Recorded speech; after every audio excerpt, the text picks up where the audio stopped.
ला उक़सिमु बियौमिल क़ियामह वला उक़सिमु बिन्नफ्सिल लव्वामह अयहसबुल इंसानु अल्लन नजमअ इज़ामह बला क़ादिरीन अला अन नुसव्विय बनाना। बिस्मिल्लाहिर्रहमानिर्रहीम। शुरू अल्लाह के नाम से जो बड़ा मेहरबान और निहायत ही रहम करने वाला है। तमाम हज़रात दुरूद पाक पढ़ लीजिए। अल्लाहुम्मा सल्ली अला मुहम्मद व अला आलि मुहम्मद कमा सल्लैता अला इब्राहीम व अला आलि इब्राहीम इन्नका हमीदुम मजीद। अल्लाहुम्मा बारिक अला मुहम्मद व अला आलि मुहम्मद कमा बारकता अला इब्राहीम व अला आलि इब्राहीम इन्नका हमीदुम मजीद।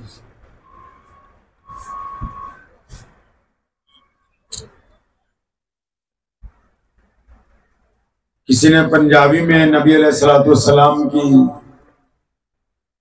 शान बयान की है। शायर कहता है कि जिथे मेरे हुजूर दे कदम लगे सल्लल्लाहु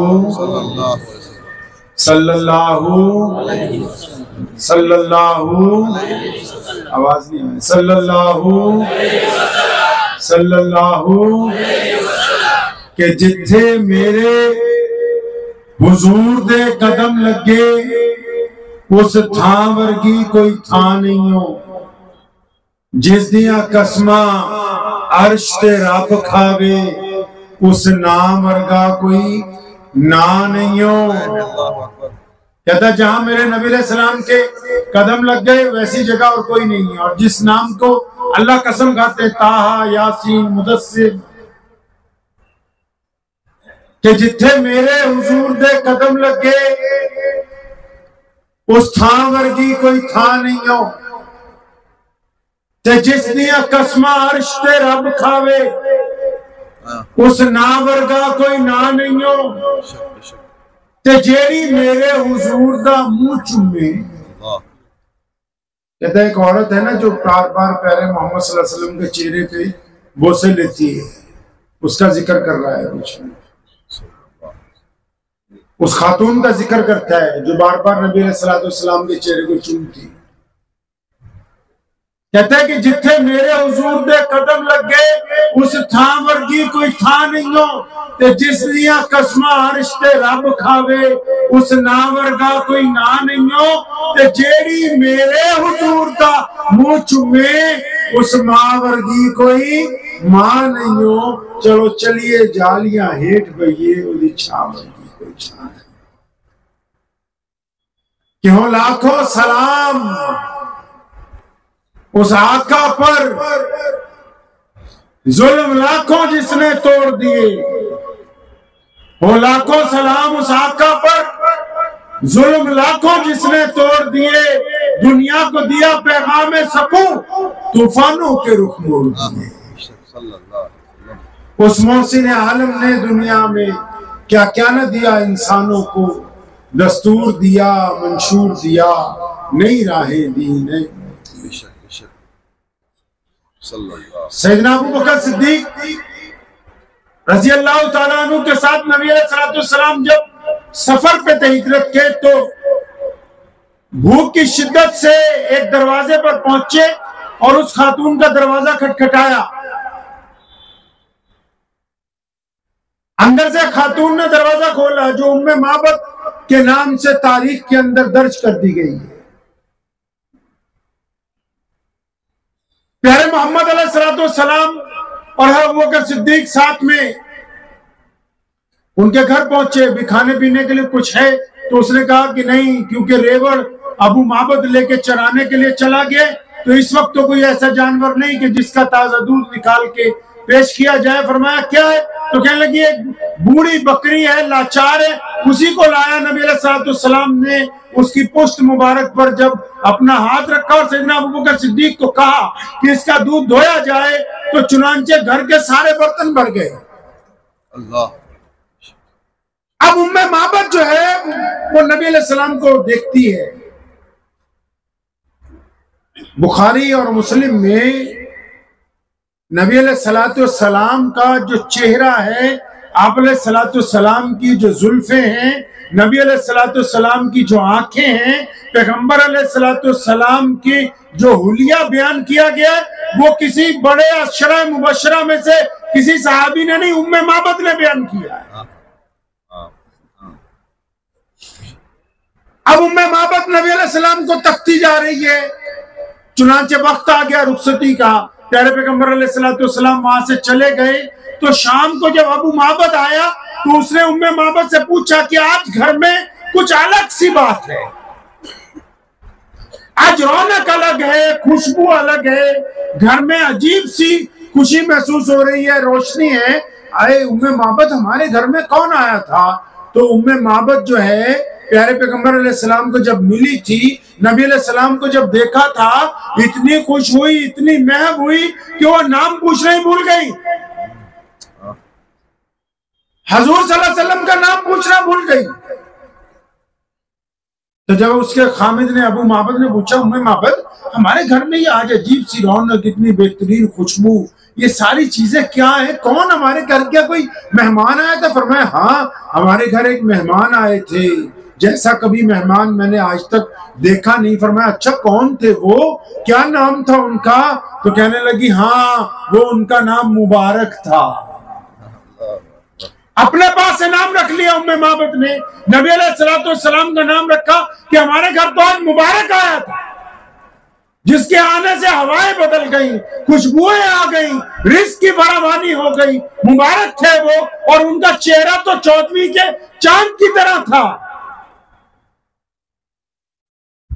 अब प्यारे पैगंबर अलैहिस्सलाम जब मक्कतुल मुकर्रमा में हैं, जो लोग आप सल्लल्लाहु अलैहि वसल्लम को पहली बार मिलते हैं, पहली बार देखते हैं, उनको नाम तो नहीं पता होता, लेकिन वो अपने पास से पैगंबर अलैहिस्सलाम का नाम रख लेते हैं कि क्या कहते हैं कि ये प्यारी सूरत वाले,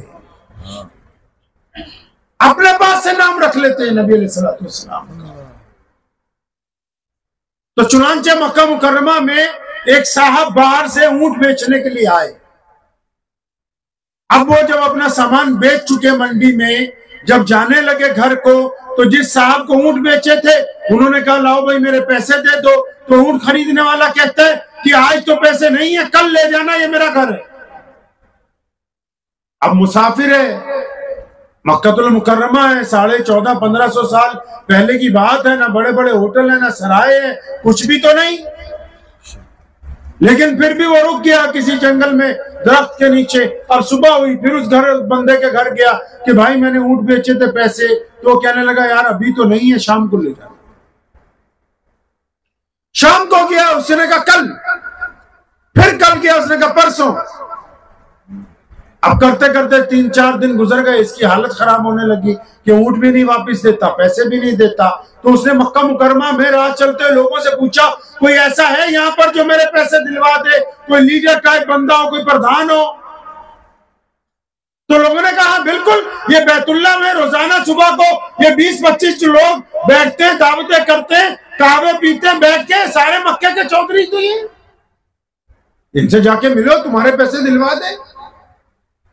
तो चुनांचे वो गया तो वाकई उसने देखा कि बैतुल्ला में एक तरफ सुबह को 15-20 लोग कालीन बिछा के बैठते, बेहतरीन कहवे पीते।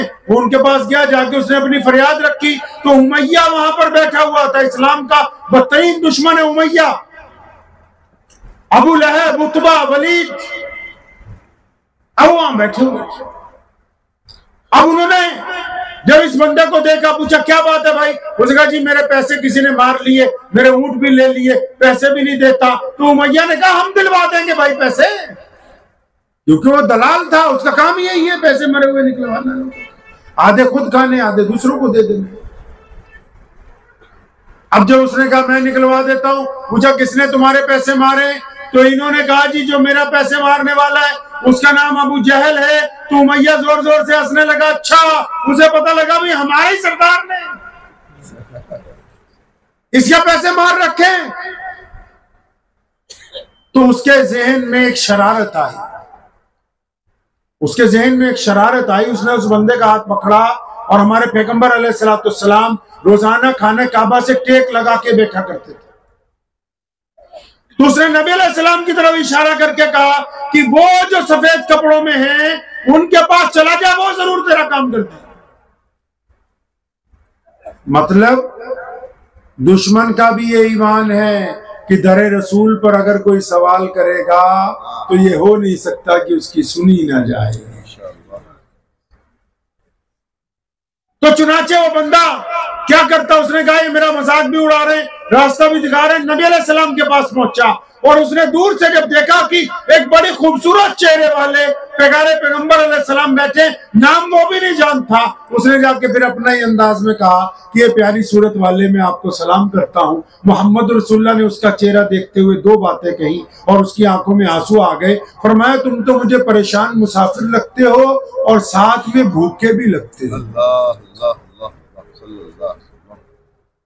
अब उसने कहा हाँ मैं परेशान मुसाफिर हूँ और भूखा भी हूँ। नबी अलैहिस्सलाम उठ के खड़े हुए उसका हाथ पकड़ा, फरमाया परेशानी बाद में सुनेंगे, दुख बाद में सुनेंगे, आप मेरे साथ चलो। उसको अपने घर पे लेके आए, खजूरें खिलाई, दूध पिलाया, हाथ मुंह धो लिया। जब उसकी होश ठिकाने आए पूछा हाँ अब बताओ क्या बात है। उधर उमैया ने एक जासूस उनके पीछे लगा दिया कि उमैया जानता है कि रसूलुल्लाह सल्लल्लाहु अलैहि वसल्लम को अगर सवाल किया जाएगा तो प्यारे पैगंबर अलैहिस्सलाम जाएंगे अबू जहल के पास।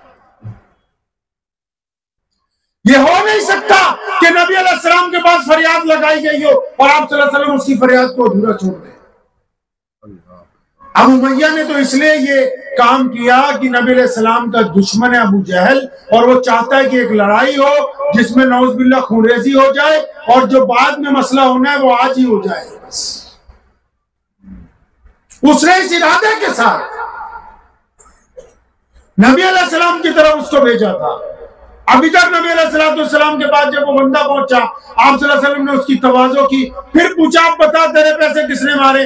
उसने कहा जी मेरे पैसे तो मक्के का जो सबसे बड़ा चौधरी है अबू जहल उसने मारे। मोहम्मद रसूलुल्लाह ने फिर उसका हाथ पकड़ा और मैं चल हम दिलवा देंगे तेरे पैसे वहां से।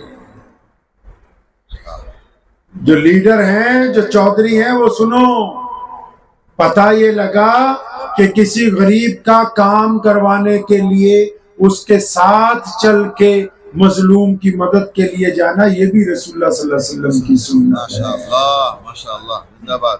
ये भी सुन्नत है रसूलुल्लाह सल्लल्लाहु अलैहि वसल्लम। पहुंच गया अबू जहल के दरवाजे पे, दरवाजा खटखटाया, अबू जहल बाहर निकला। मोहम्मद रसूलुल्लाह ने फरमाया क्या बात, अब तो गरीबों के पैसे मारने लगा है, चल जल्दी कर। अब अबू जहल वो जासूस भी पीछे पीछे कि जब लड़ाई शुरू होगी तो उमैया को बताना है, जाके सब लोग इकट्ठे होके आएंगे। अब नबी अलैहिस्सलाम ने जब अबू जहल को डांटा है तो वो भीगी बिल्ली की तरह गया, अंदर से एक थैली लाया पैसों की, दिरहम दिनार की, उस बंदे के हाथ में पकड़ा दी। फरमाया अब आइंदा किसी के गरीब के पैसे ना मारना। और नबी अलैहिस्सलाम वहां से जब वापस चले तो उस गरीब को खुद पूछते हैं कि भाई अगर तुम्हारा काम हो गया तो अब हमें इजाजत है। तो किसी ने खूब कहा है कि खुद ही भीख दे खुद ही कहे मंगतों को भला हो,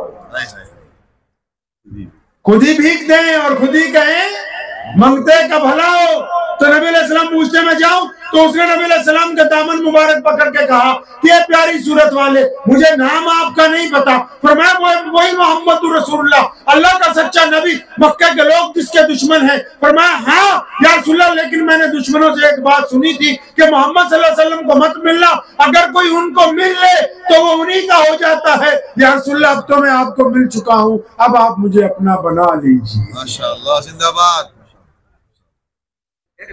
अब नबी अलैहिस्सलाम उस बंदे को लेके जब चले गए, उधर जासूस ने जाके उमैया को कहा कि आज तुम्हारा चौधरी भीगी बिल्ली बना हुआ था,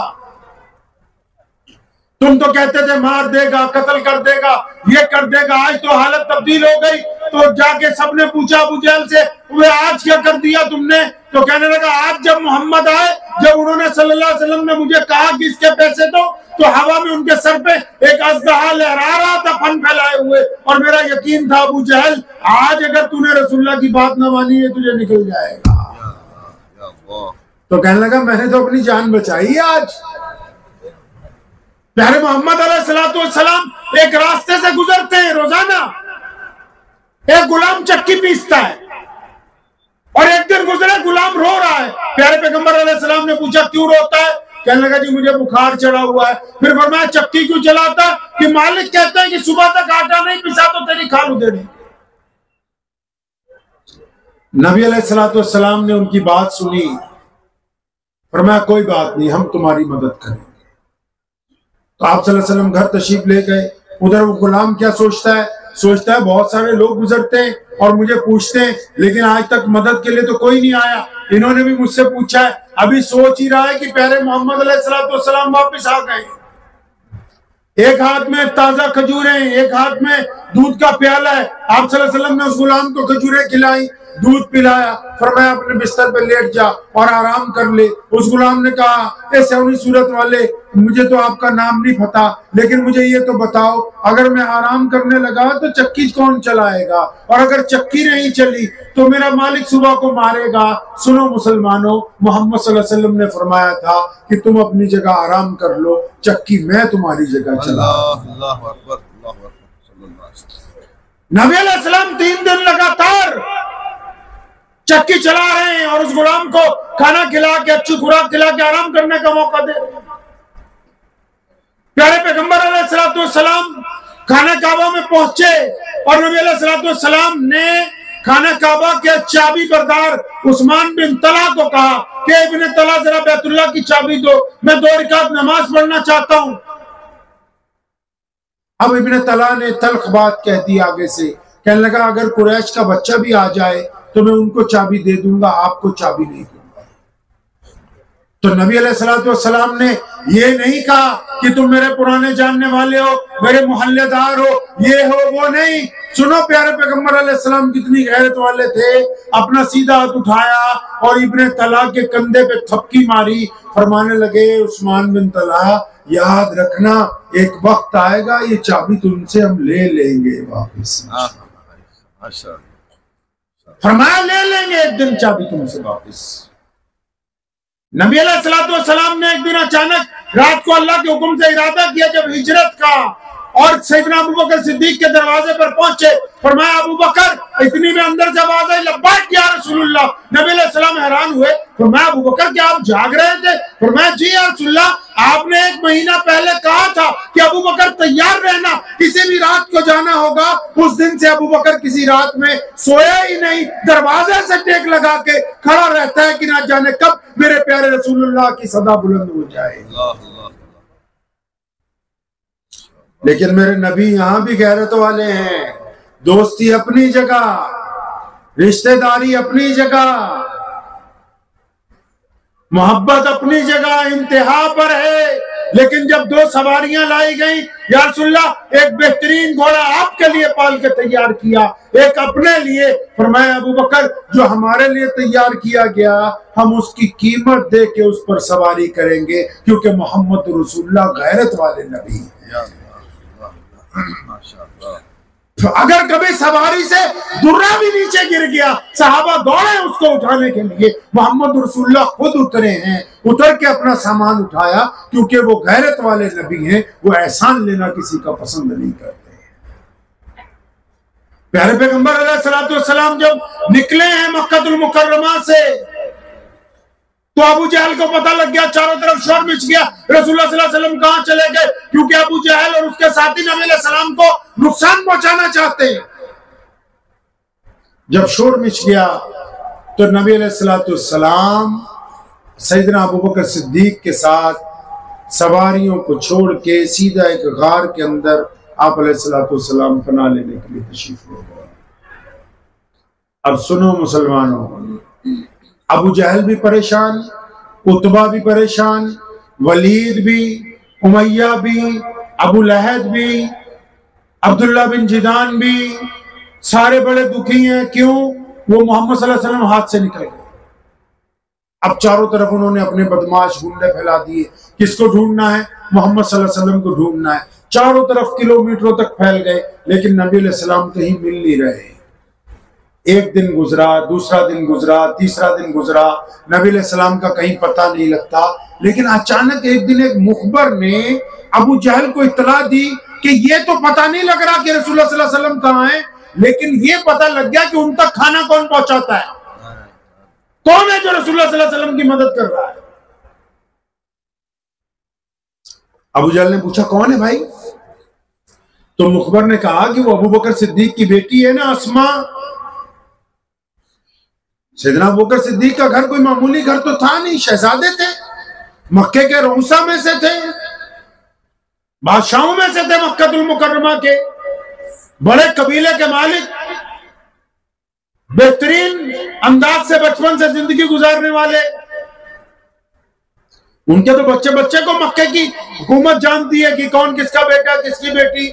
अब मुखबर ने कहा मक्के के गवर्नर अबू जहल को कि वो जो अस्मा है सैयदना अबू बकर सिद्दीक की बेटी जो नौजवान है, वो पता ये लग गया कि वो रोजाना रात को चली जाती है, ये नहीं पता लगा जाती कहाँ है, लेकिन रसूलुल्लाह सल्लल्लाहु अलैहि वसल्लम का खाना वही लेके जा रही है। अब उसको अगर पकड़ ले, अस्मा को अगर पकड़े, उसकी पिटाई अगर की जाए तो पता लग जाएगा कि नबी अलैहिस्सलाम कहाँ है। अबू जहल फौरन हजरत अबू बकर सिद्दीक के घर पहुंचा, दरवाजा खटखटाया तो इत्तफाक से सैयदना अस्मा बिनते अबू बकर रज़ियल्लाहु तआला अन्हा ने दरवाजा खोला। अब जैसे अबू जहल ने देखा, पहचानता तो था, उसने पहली ज़रब मारी, सैयदना अस्मा गिर गई। पूछा कहाँ है मोहम्मद रसूलुल्लाह, बताती क्यों नहीं तुम्हें? और फिर इतना मारा सैयदना अस्मा बिनते अबू बकर को, उठ के खड़ी हुई और उन्होंने तारीखी बात कही है मुसलमानों। फरमाती हैं कि मुझसे जब अबू जहल ये पूछ रहा था कि बताओ रसूलुल्लाह सल्लल्लाहु अलैहि वसल्लम कहाँ हैं और बताओ तुम्हारे अब्बा उनके साथ कहाँ छुपे हैं, तो कहने लगी मेरे दिल ने मुझे कहा अस्मा, शरीयत मुहम्मदिया में झूठ बोलना हराम है। ये पूछ रहा है सामने खड़ा होके, मुझे पता है, अब मैं कैसे कह दूं कि मैं नहीं जानती, मुझे पता है, मैं झूठ क्यों बोलूं? कहती मैंने अपने दिल से कहा अस्मा, अगर तुम सच बोलती हो, पता बताती हो, तो नौज़ुबिल्लाह नबी अलैहिस्सलाम को ये नुकसान पहुंचाएगा, लेकिन अगर झूठ बोलती हो तो मोहम्मद रसूलुल्लाह की शरीयत को नुकसान पहुंचता है। सच बोलने से नबी अलैहिस्सलाम की ज़ात बाबरकत को खतरे का अंदेशा है और झूठ बोलने से रसूलुल्लाह की शरीयत को खतरा खड़ा हो गया। तो अस्मा बिनते अबू बकर ने मील का पत्थर गाड़ दिया उस दिन मक्के में, उठ के खड़ी हुई अबू जहल के सामने और क्या तारीखी लफ्ज कहे हैं अस्मा बिनते अबू बकर रज़ियल्लाहु ताला अन्हा ने। और फरमाया अबू जहल, मुझे पता है कि मोहम्मद रसूलुल्लाह कहाँ है और मुझे पता है कि मेरे अब्बा उनके साथ कहाँ है। मैं जानती हूँ अपने नबी अलैहिस्सलाम को कि वो कहाँ तशरीफ रखते हैं, लेकिन रब्बे काबा की कसम मैं बताऊंगी नहीं। तेरे में जितनी ताकत है तू लगा ले, अस्मा से तू रसूलुल्लाह का पता नहीं पूछ सकता। अल्लाहु अकबर। तू पता नहीं पूछ सकता है अस्मा से। और फिर मारा अबू जहल ने दोबारा, जब पत्थर पे गिरी है कान फट गया, सोने की बाली चिर गई पूरे कान के अंदर, ज़ारो कतार खून निकलने लगा। अबू जहल भी घबरा गया क्योंकि बड़े खानदान की बेटी है, बड़े कबीले की बेटी है। वहां से जब वो वापस गया, सैयदना अस्मा उठी और अपने दुपट्टे से अपना चेहरा बांधा। अगर कोई और होता तो शायद घबरा जाता। ये अबू बकर सिद्दीक की बेटी है, अस्मा बिनते अबू बकर है, जिसने सारी जिंदगी दीन के लिए नबी अलैहिस्सलाम के गार से लेकर हज्जाज बिन यूसुफ तक मिल्लत इस्लामिया की वो बेटी है जो दुश्मन के आगे हमेशा डट के खड़ी रही है।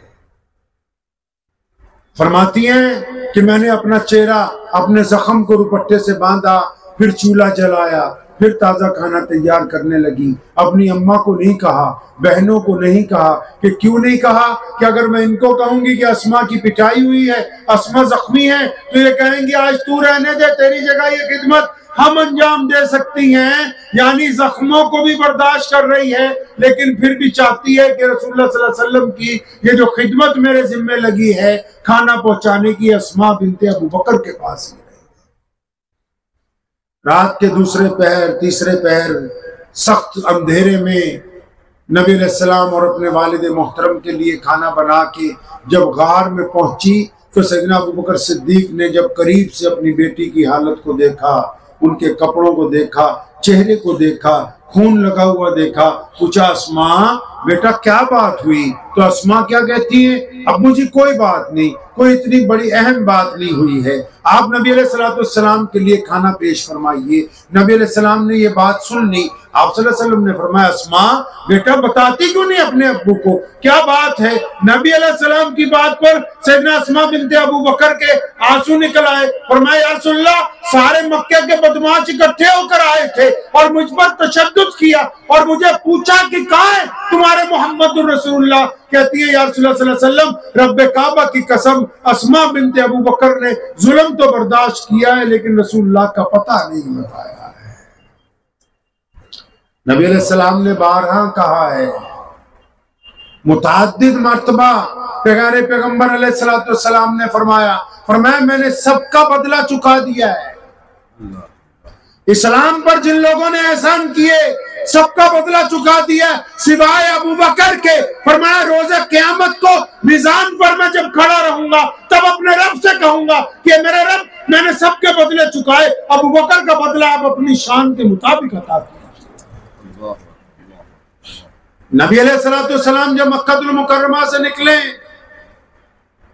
सुराका को पता लग गया कि 100 ऊंट मिलेंगे अगर कोई रसूलुल्लाह सल्लल्लाहु अलैहि वसल्लम को पकड़ लेगा, नऊजुबिल्लाह पकड़ तो कोई सकता नहीं, वो मोहम्मद रसूलुल्लाह है।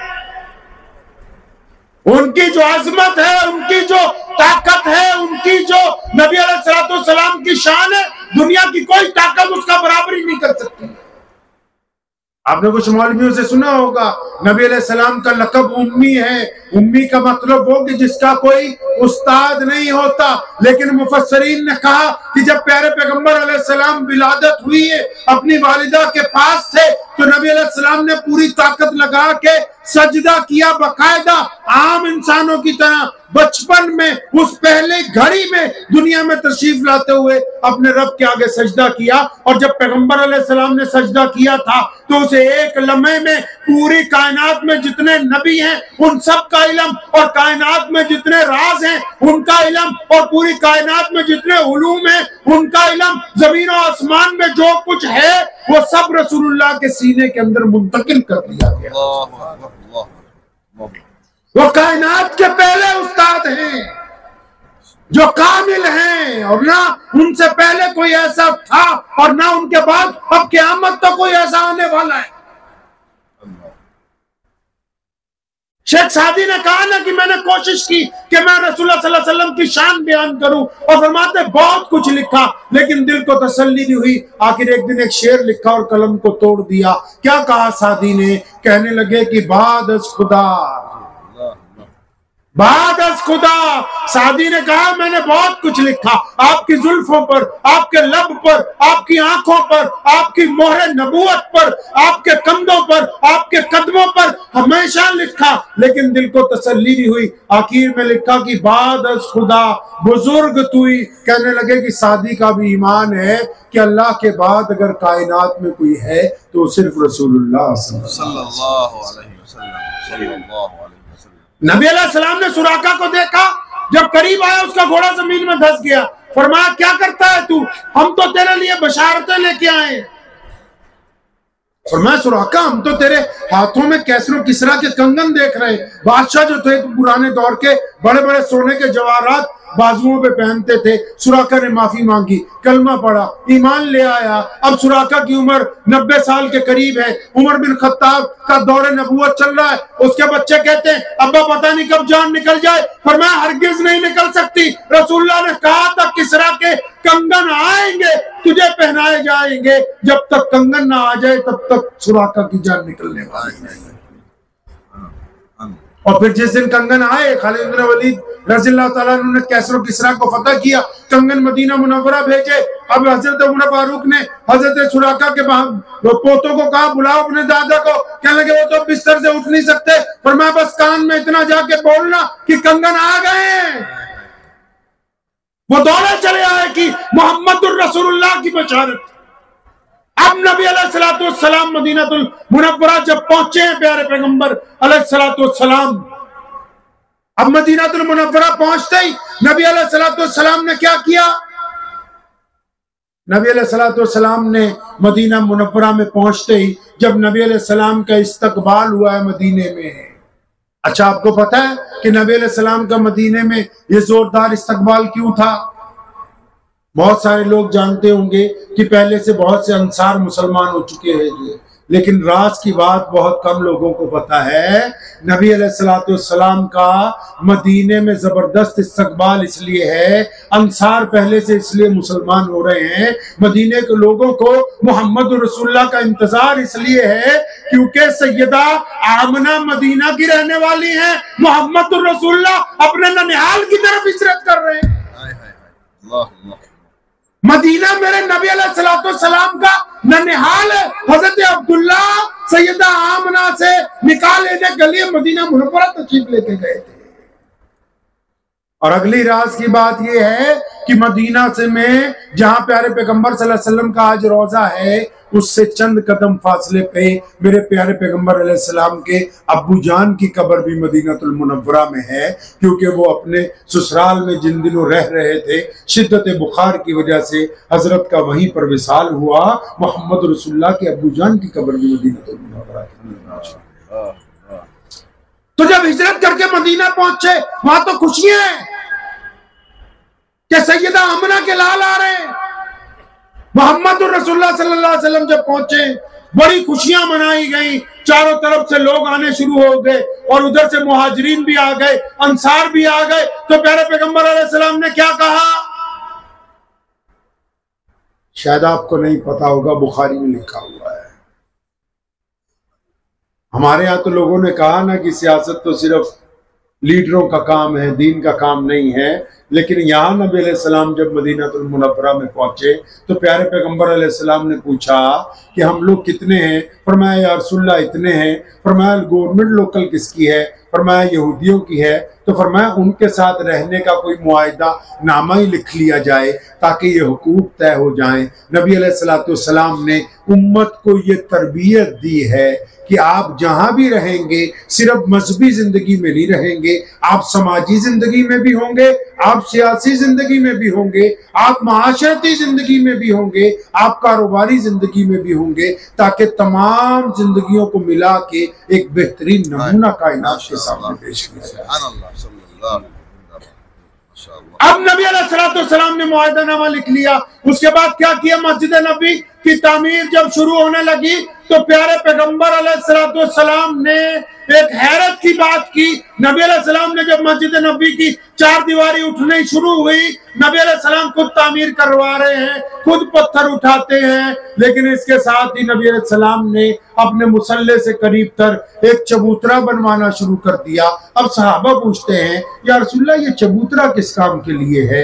ये इतनी बड़ी जगह किन लोगों के लिए आप रख रहे हैं? तो सुनो मुसलमानों, मेरे नबी अलैहिस्सलाम ने दुनिया का पहला यतीम खाना बनवाया, मेरे नबी अलैहिस्सलाम ने दुनिया के पहले मदरसे की बुनियाद रखी, मेरे नबी अलैहिस्सलाम ने दुनिया का पहला चैरिटी हाउस बनाया, मेरे नबी अलैहिस्सलाम ने दुनिया की पहली एनजीओ का स्थापना की है और उसका नाम क्या रखा? असहाबे सुफ़ा का चबूतरा। लोगों ने पूछा या रसूलुल्लाह सल्लल्लाहु अलैहि वसल्लम यहाँ पर क्या होगा? फरमाया यहाँ पर जो यतीम होंगे, जो मिस्कीन होंगे, जो अपाहिज होंगे, जो अंधे होंगे, जो भूखे होंगे, जो प्यासे होंगे, जो बगैर कपड़ों के आएंगे, फरमाया मेरे साहबा ये उन लोगों के लिए है जो मेरी इश्क और मोहब्बत में चल के मदीना तक आएंगे। जो बेसहारा होंगे मैं उनको यहाँ पर रखूंगा, खुद बाद में खाऊंगा, उनको पहले खाना खिलाया करूंगा।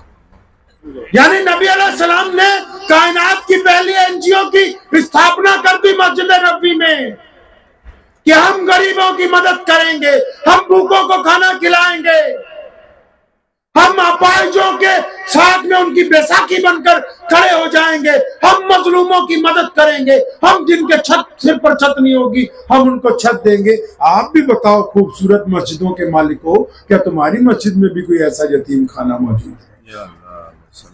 आप भी बताओ जरा एयर कंडीशनर मस्जिदों वालों कि आपकी मस्जिद में भी असहाब सुफ़ा का कोई चबूतरा तो छोड़ो, रजिस्टर ही लगा हुआ हो जिसमें लिखा हो कि इस मस्जिद के दाएं बाएं इतने यतीम रहते हैं, इतने मिस्कीन रहते हैं, इतनी बेवाएं रहती हैं, इतने मोहताज रहते हैं, इतने कर्जदार रहते हैं। बताओ तो सही गुजरात के मुसलमानों, क्या तुम्हारी मस्जिद में भी कोई ऐसा असहाब सुफ़ा का चबूतरा मौजूद है?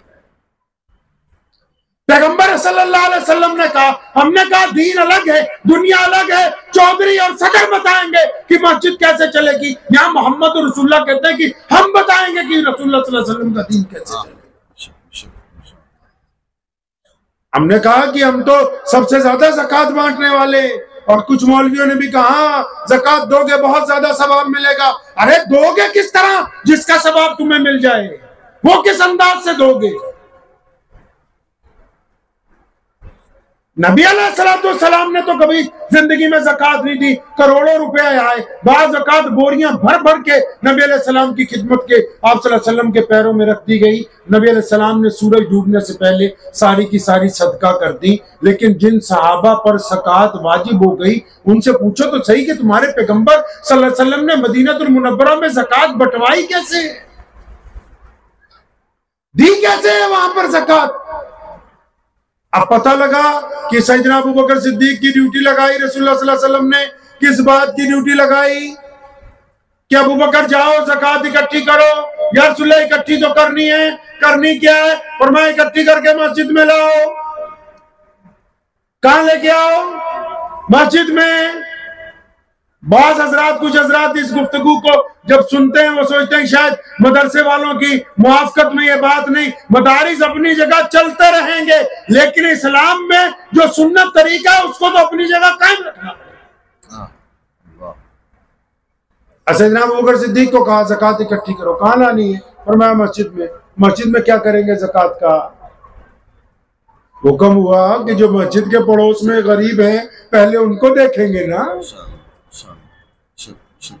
जो मस्जिद के दाएं बाएं गरीब है पहले उनको देखेंगे, जो कराबतदारी में पहले गरीब है उनको देखेंगे।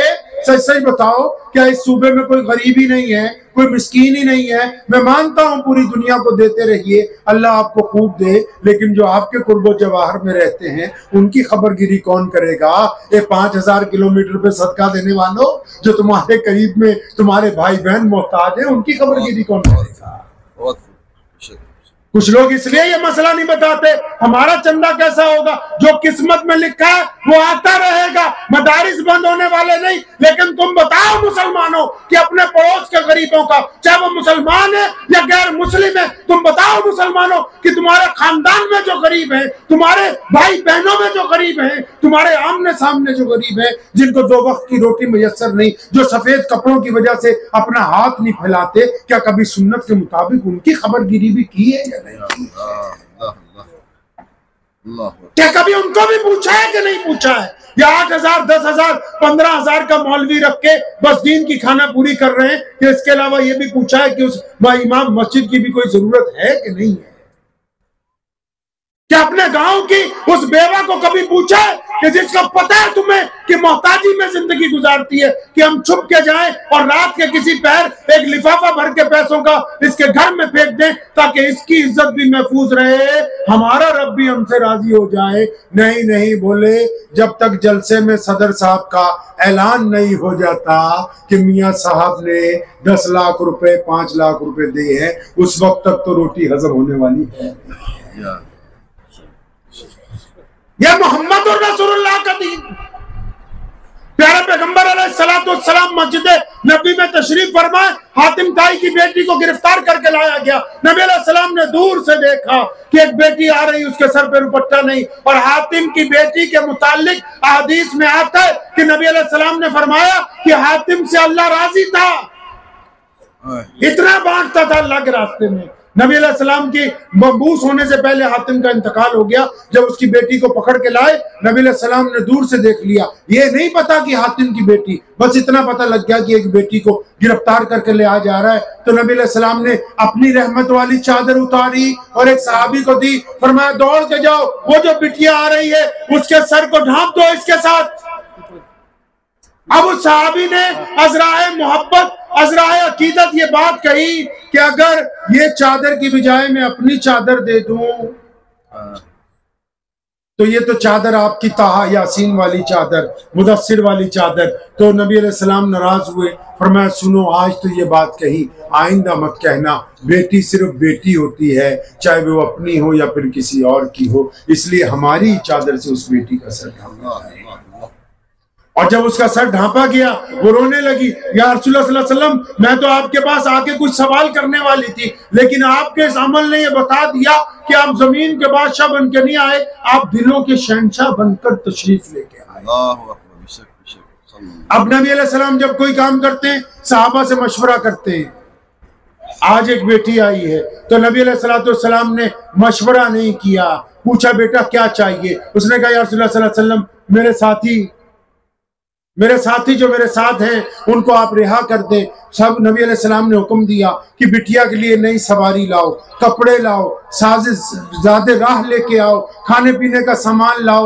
इसलिए मशवरा नहीं किया ताकि सूरत के मुसलमानों को बताना था कि जब बेटियां घर पे आए तो उनको खाली वापस नहीं लौटाया जाए।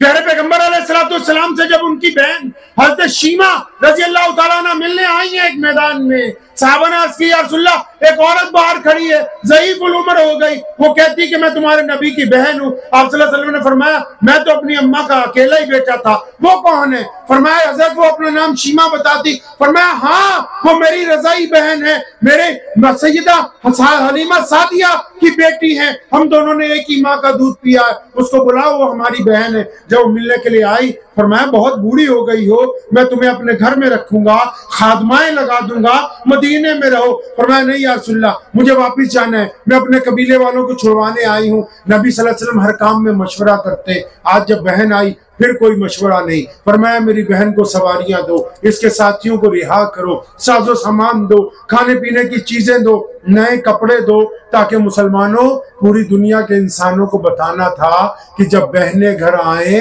तो बीवियों से पूछ पूछ के ना पैसे निकालना, पूरी हिम्मत के साथ रसूलुल्लाह की सुन्नत।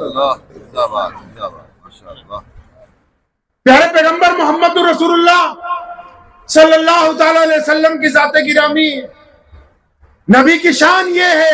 अनस बिन मालिक रज़ियल्लाहु तआला अन्हु फरमाते हैं कि एक मौके पर मैं नबी अलैहि सलाम के पास खड़ा हूँ और आप सल्लल्लाहु अलैहि वसल्लम एक बाग में आराम फरमा रहे। फरमाते मैंने देखा एक दरख्त जमीन से उखड़ा और चलता हुआ नबी अलैहिस्सलाम के करीब आया, कुछ देर खड़ा रहा, फिर वापस चला गया, उसी जगह पे बेवस्त हो गया जैसे निकला था।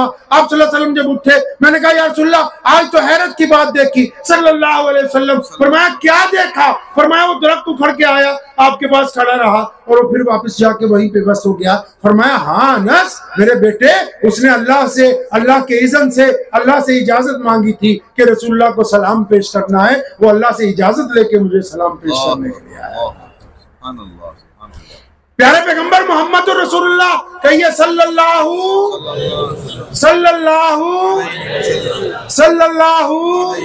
आवाज नहीं आई अभी भी, सल्लल्लाहु। प्यारे पैगंबर सल्लल्लाहु ताला अलैहि वसल्लम मस्जिद नबी में तशरीफ फरमा है। एक ज़ईफ़ुल उमर खातून दरवाजे पर आई। आपको बात तो मेरी समझ आ रही है नहीं भाई? फतवे मसले नहीं है मेरे पास जरा, क्योंकि आप लोगों के यहाँ चलता है ना आजकल, ये बोला पजामा ऊपर है कि नीचे, बोला नीचे तो जहन्नुम में जाने वाला है, तो ऊपर ऊपर है तो बोला जन्नत में है। जब हम छोटे थे हमें भी बात नहीं पता थी, हमें भी नहीं पता थी। तो ये पठान भाई ने बताया कि अगर पजामा ऊंचा रखोगे तो कहां जाओगे? अरे बताइए कहां जाएंगे? पता है आप सबको ना भाई?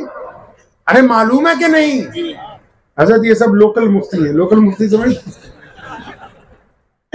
लोकल मुफ्ती समझते हैं आप लोग? मतलब चलते फिरते मुफ्ती। चाहे बड़ा मदरसा यहाँ करीब में है लेकिन लोकल मुफ्तियों की तादाद अब भी ज्यादा है। मतलब बोलते हैं कार खरीदनी है तो कंपनी की, मोबाइल खरीदना है तो कंपनी का, जेवरात खरीदना है तो कंपनी के, कोई क्रीम पाउडर खरीदना है कंपनी का। तो बोला दीन सीखना है तो बोले केले वाला भी फतवा दे रहा है।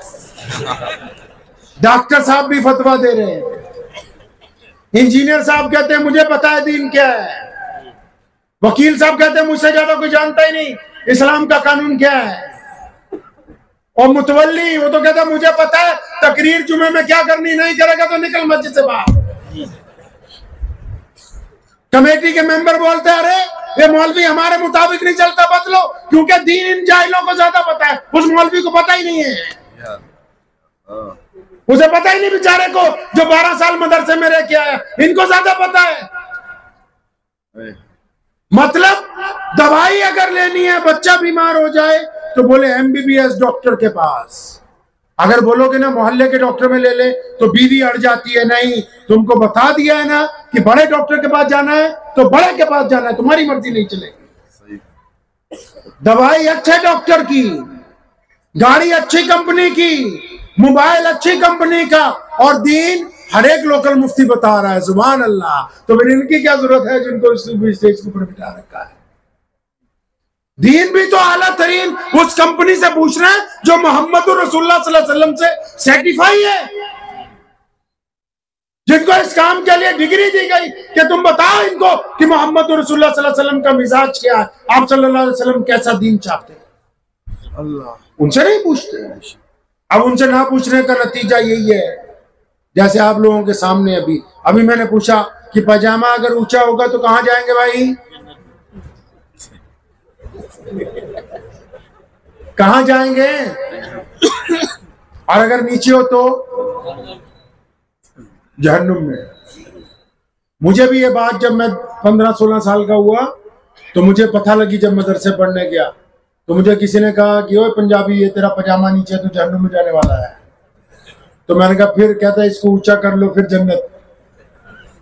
तो मैं घर गया अपने वालिद से, मैंने जाते ही कहा आप हमसे झूठ बोलते रहे। कहते क्या हुआ? मैं कहा आप कहते थे माँ के पैरों के नीचे जन्नत है, ये मदरसे वालों ने बताया कि वो टुकड़ों में फंसी हुई है।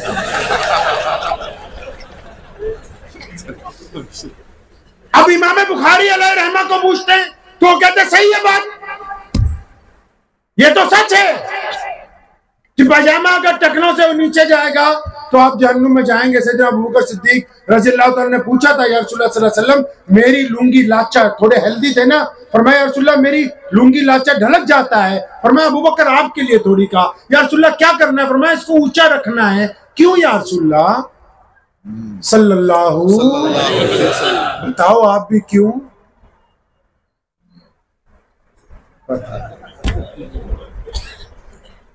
अंदाजा लगाओ दीन से कितना दूर हो, अंदाजा लगाओ दीन से कितना दूर हो। बोले बस ये तो पता है कि ये बटन लगा रखा है जन्नत जहन्नुम के लिए, लेकिन क्यों लगा रखा है ये नहीं पता। नबी अलैहि सलाम ने कहा कि हमने ऊंचा करवाया, या रसूलुल्लाह क्यों? फरमाया जो अकड़ के चलते हैं, अपना कपड़ा ऊंचा करें, इनको शर्म आए, इनकी गर्दन झुक जाए। अब सुनो इस मसले की रूह क्या है जिसको हमने कत्ल कर दिया। मसला ये कहता है, अब इसकी रूह ये कहती कि एक हम जैसा कोई मौलवी मुल्ला हो, कोई दीनदार आदमी हो, पजामा उसका टखनों से ऊंचा हो, और वो 5 वक्त नमाज पढ़ता हो, रोजा रखता हो, हज करता हो, अच्छी अच्छी बातें करता हो, मस्जिद में जाके ट्रस्टी भी बन जाए, लेकिन वो अपने माँ बाप से बदतमीजी करता हो, लेकिन वो अपनी बीवी के चेहरे पे थप्पड़ पे मारता हो, लेकिन वो अपने बच्चों से बदखुल्क हो, लेकिन वो अपने पड़ोसियों से गुंडागर्दी करता हो, लेकिन वो राहगीर के सलाम का जवाब न देता हो, लेकिन वो रास्ते में पड़े हुए पत्थर को हटाता ना हो, लेकिन वो यतीम के मुंह में लुकमा न डालता हो।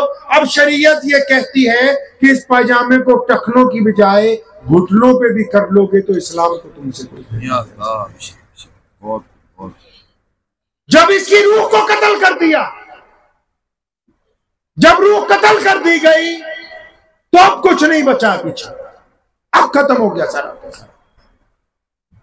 इस्लाम ने जो निजाम कायनात के सामने रखा, अब इस दीनदार सूबे के लोग हैं माशाल्लाह, लेकिन हजरत गुस्ताखी की माफी में साथ में कह दिया करता हूं कि दीनदार गुनहगार हैं। अब दीनदार सूबे के लोग हैं, लेकिन इस्लाम को उस तरह इस्तेमाल करते हैं हम लोग जिस तरह एक जरखेज चीज हो कि जो खरीद ली गई है हम इसको अपनी मर्जी के साथ चलाएंगे। आप याद रखें कि जिस तरह एक मोबाइल में दूसरे मोबाइल का सॉफ्टवेयर नहीं चल सकता, ये दीन रसूलुल्लाह सल्लल्लाहु अलैहि वसल्लम का है। नबी अलैहि सलाम दीन के शारे हैं कि लफ्ज लोगत का है, अरबी का है। उलमा इसकी तशरीह कर देंगे, मैं देसी जुबान में समझा देता हूं। शारे कहते हैं मालिक को।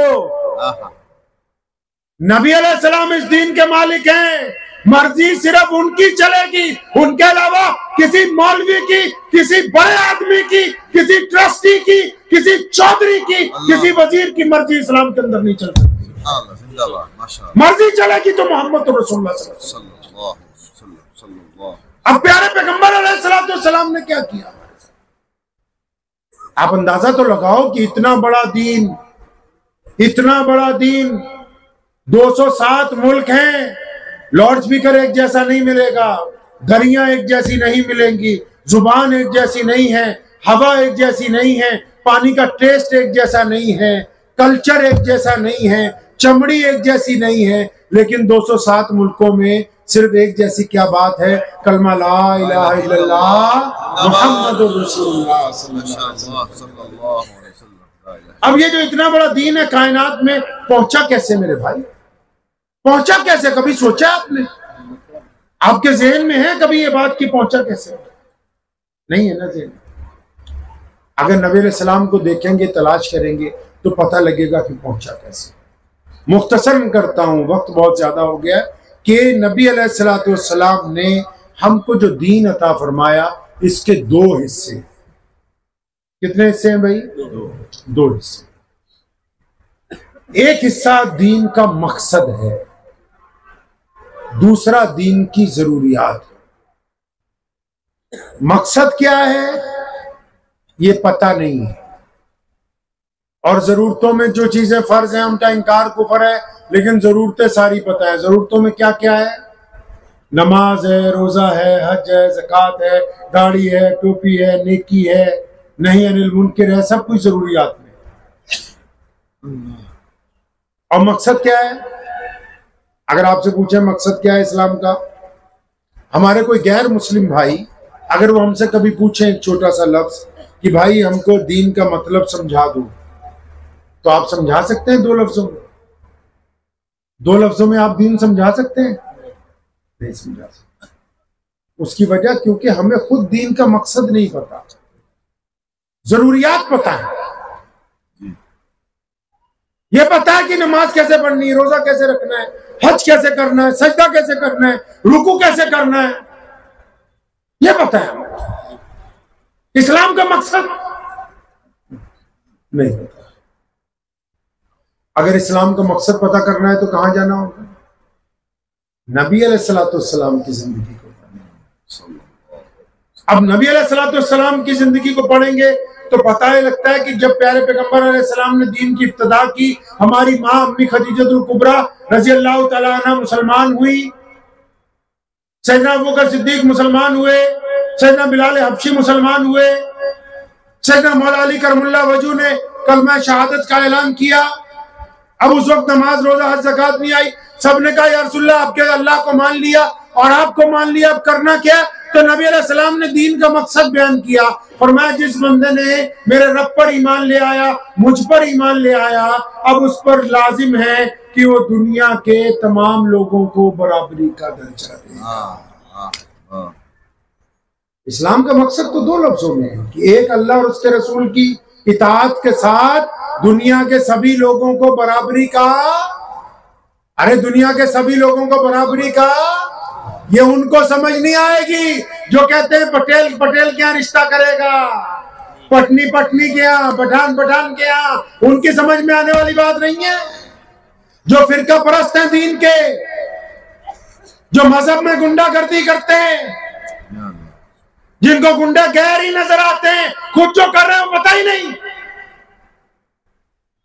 नबी अलैहिस्सलाम ने अमलन कहा कि जो अल्लाह और उसके रसूल की इताअत करे वो दुनिया में बराबरी लेके आए, वो गोरे और काले एक सब में खड़े हो, वो अमीर और गरीब एक साथ खड़े होंगे। आपने कभी मस्जिद को देखा नहीं? मस्जिद इसलिए नहीं बनवाई गई कि इसमें सिर्फ नमाज पढ़नी है, मस्जिद इसलिए बनाई कि जमात से नमाज पढ़नी है, और जमात इसलिए बनाई कि अमीर गरीब गोरा काला बड़ा छोटा एक ही सब में खड़े होंगे। यही तो मस्जिद की खूबसूरती है, इसी को तो मस्जिद की खूबसूरती कहते हैं। अब आम सी बात समझ लीजिए कि दीन में दो चीजें, एक दीन का मकसद और एक दीन की जरूरियात। अब ये स्टेज लगाया, ये जरूरत है, नहीं लगाते हम लोग नीचे खड़े होकर बात करते, आप सुन सकते थे। ये दरिया बिछाई, ये जरूरत है, नहीं बिछाते आप लोग कुर्सी पे बैठ के मेरी बात सुन सकते थे। अब पता लगा जरूरत को थोड़ा आगे पीछे करो तो बात बन जाती है, लेकिन अगर मकसद से हट जाते, मैं ना आता आप ना आते, तो ये जरूरत अपने मकसद तक पहुंचती भाई? अरे भाई पहुंच जाती? नहीं पहुंचती। इसी तरह इस्लाम अपने मकसद से अगर हट जाए, अब देखो यहाँ नियत बांधो नमाज हो जाएगी, यहाँ नियत बांधो नमाज हो जाएगी, यहाँ नियत बांधो नमाज हो जाएगी। अब जरूरतों पर तो एक दूसरे की टांग पूरे जोर से खींच रहे हैं, और मकसद को तो हमें पता ही नहीं कि रसूलुल्लाह सल्लल्लाहु अलैहि वसल्लम चाहते हैं। अल्लाह नबी अलैहिस्सलाम ने उस मकसद को पाने के लिए अल्लाह से फरियाद लगाई कि अल्लाह मुझे ऐसी उम्मत चाहिए जो इस बात को आम करे कि एक रब की इबादत के साथ, एक रसूल की इताअत के साथ मैं दुनिया में बराबरी की बात करूंगा, मैं दुनिया के अंदर लोगों के साथ इंसाफ की बात करूंगा, मैं अमीर और गरीब में बराबरी लेके आऊंगा, मैं किसी के साथ नफरत का इजहार नहीं करूंगा।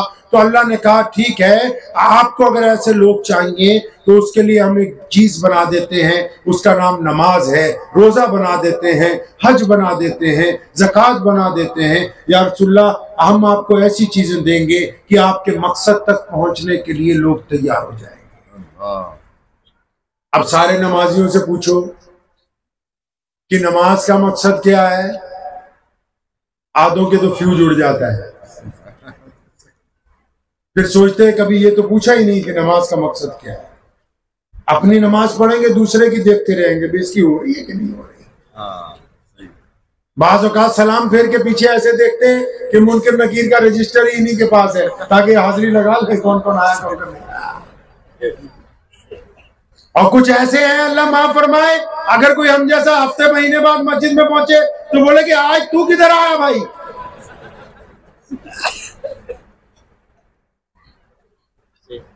और इनसे पूछो नमाज क्यों पढ़ रहे हो,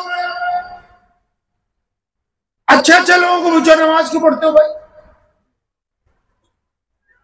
अब आप भी सोच रहे हो कि नमाज क्यों पढ़ते हो।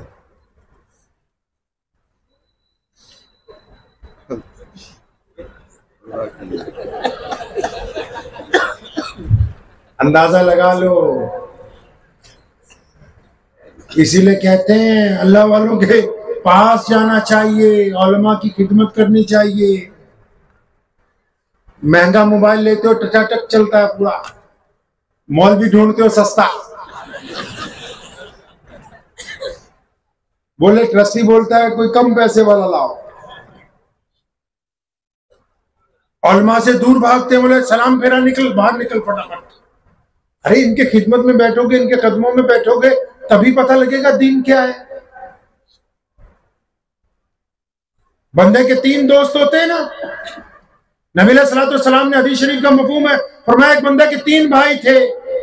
एक कहने लगा कि अच्छा मैं जब तक तेरे साथ हूं जब तक तू जिंदा है, अगर तू मर जाएगा तो मैं तेरे साथ छोड़। दूसरा कहने लगा मैं उस वक्त तक तेरे साथ हूं जब तक तुझे गुस्ल दिया जाएगा, कब्र में उतारा जाएगा, उसके बाद तेरे से पीछे हट जाऊंगा। नबी सलाम ने साहबा से पूछा कि कौन सा भाई अच्छा है, ये पहले वाला जो जान निकलती भाग जाए या दूसरे वाला। साहबा ने कहा या रसूलुल्लाह सल्लल्लाहु अलैहि वसल्लम, ये दूसरे वाला कुछ ठीक है, पहले वाला तो कहता कि जान निकलते तुझे छोड़ दूंगा, तो दूसरे वाला ठीक है। फरमाया नहीं एक और है तीसरा भाई, वो कहता है कि मैं तेरे साथ रहूंगा और जब तू मर जाएगा तुझे गुस्ल दिया जाएगा, मैं तेरे सिरहाने खड़ा रहूंगा, और जब तुझे कब्र में उतारेंगे मैं तेरे साथ कब्र में उतर जाऊंगा, जब फरिश्ते आएंगे मैं तेरे साथ उनसे बात करूंगा, जब तुझे लेके चला जाएगा मैं पुल सिरात पे कभी तेरे दाएं कभी तेरे बाएं चलूंगा, जब मैदान महशर होगा मैं तेरे आगे आके खड़ा हो जाऊंगा। तो सहाबा कहने लगे यार सुनो ये तीसरा भाई तो बहुत बढ़िया है। और मैं हाँ सुनो, पहला वाला जो भाई है वो माल है, जब इधर जान निकलती है तो बेटे बेटियां बोलते हैं अप्पू जी का आधार कार्ड निकाल लो, बैंक में देना है, पैसे उसी में पड़े हुए हैं सारे। अम्मा की बालियां उतारो, जेवर की चूड़ियां बांट लो दो दो करके, अभी जनाजा वही पड़ा हुआ है। ये पहला जो भाई है ये माल है, वो कहता है मैं तो क्या करूं, बस तू मरेगा मैं किसी और का हो जाऊंगा, तेरे साथ नहीं चल सकता मैं, बस इतना ही साथ था मेरा और तेरा। नबी अलैहिस्सलाम ने समझाया मिसाल देकर, फरमाया ये जो दूसरा भाई है ये रिश्तेदार है, तेरे अपने भाई हैं, तेरे दोस्त हैं, जो जिंदगी में तो साथ थे, तेरे गुस्ल में तो तेरा साथ दे सकते हैं, कब्र में की लहर तक तुझे उतार सकते हैं, लेकिन तेरे साथ कब्र में लेटने के लिए इनमें से कोई तैयार नहीं। लेकिन फरमाया ये जो तीसरा तेरा भाई है ना ये तेरे नेक अमाल हैं, ये भाई वादा करता कि साथ जाएंगे, कब्र में भी महशर में भी पुलिस रात में भी बार बार तेरी सिफारिश करेंगे कि अल्लाह ये बंदा तो नेक है, ये मुत्तकी है, ये परहेजगार है।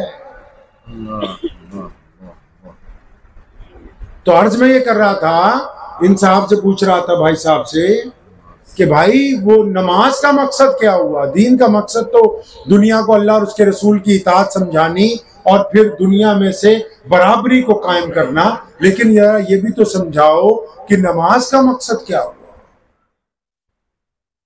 बोले इस पे तो कभी विचार नहीं हुआ है। हाँ ये है, सुन्नी बोले देवबंदियों की मस्जिद में नमाज नहीं होगी, देवबंदी बोले इनकी मस्जिद में नमाज नहीं होगी। इसमें विचार हुआ, इसमें विचार नहीं हुआ कि नमाज का मकसद क्या है। बोले 1 लाख रुपए ज़कात देते हैं मदरसे में, तो वो मदरसे वाले तो आएंगे नहीं क़यामत वाले दिन तुम्हारे साथ। बोले हजरत हम तो मस्जिद में कारपेट बिछाते हैं, फिर पूरे मोहल्ले को बता के आते कि इस दफा पठान जी ने कारपेट बिछाए, इस दफा अंसारी साहब ने, इस दफा मेमन भाई ने, इस दफा पटेल साहब ने, तो मोहल्ले वाले तो आएंगे नहीं साथ में। अच्छा बोला इस बात पर तो कभी चर्चा ही नहीं हुई आपस में, चर्चा किस में होती रही? तो बोले शबे बारात को घास उखाड़ना जायज है कि नहीं जायज कब्रिस्तान में? बोले ईसा अलैहिस्सलाम कितनी देर में पैदा हो गए थे? मसाइल देखिए जिन पर गुफ्तगू हो रही है। जो बुनियादी बातें हैं उन पर गुफ्तगू नहीं है, जो गैर जरूरी बातें उन पर एक दूसरे पर तनकीद है। अब पूछो अच्छे अच्छे लोगों को, मेरे पास 2 लोग बैठे इनको तो पता है, तुम्हें पता है? नहीं पता हो। अब इनको मैं पूछता हूँ, बोलते नहीं। क्या नाम क्या आपका? अकरम भाई। ये बाकी सब भी अकरम ही है, मजाक नहीं। सुनो, हाफिज साहब बैठे हैं हमारे पास। अल्लाह करीम ने कुरान पाक में जब नमाज की फर्जियत का ऐलान किया तो अल्लाह करीम ने नमाज की वजह तस्मिया साथ में बयान की। हजरत कहा ना इन्ना सलाता तन्हा अनिल फाहशाई वल मुनकर। फरमाया मुसलमानों हमने तो नमाज सिर्फ तुम पर इसलिए फर्ज कर दी गई है ताकि तुम आज से गंदे काम करने छोड़ दो, अच्छे काम करना। आपने कहा कि नमाज सिर्फ इबादत है, अल्लाह ने कहा इबादत नहीं, तुमको अच्छा बनाने का मकसद है नमाज का। अब एक बंदा नमाज भी पढ़ता है और ठगी भी मारता है, इसका मतलब वो ठग है, नमाजी नहीं है। एक बंदा नमाज पढ़ता है, वो किसी की बेटी की तरफ जिना की निगाह से देखता है, इसका मतलब वो बेईमान है, वो नमाजी नहीं है।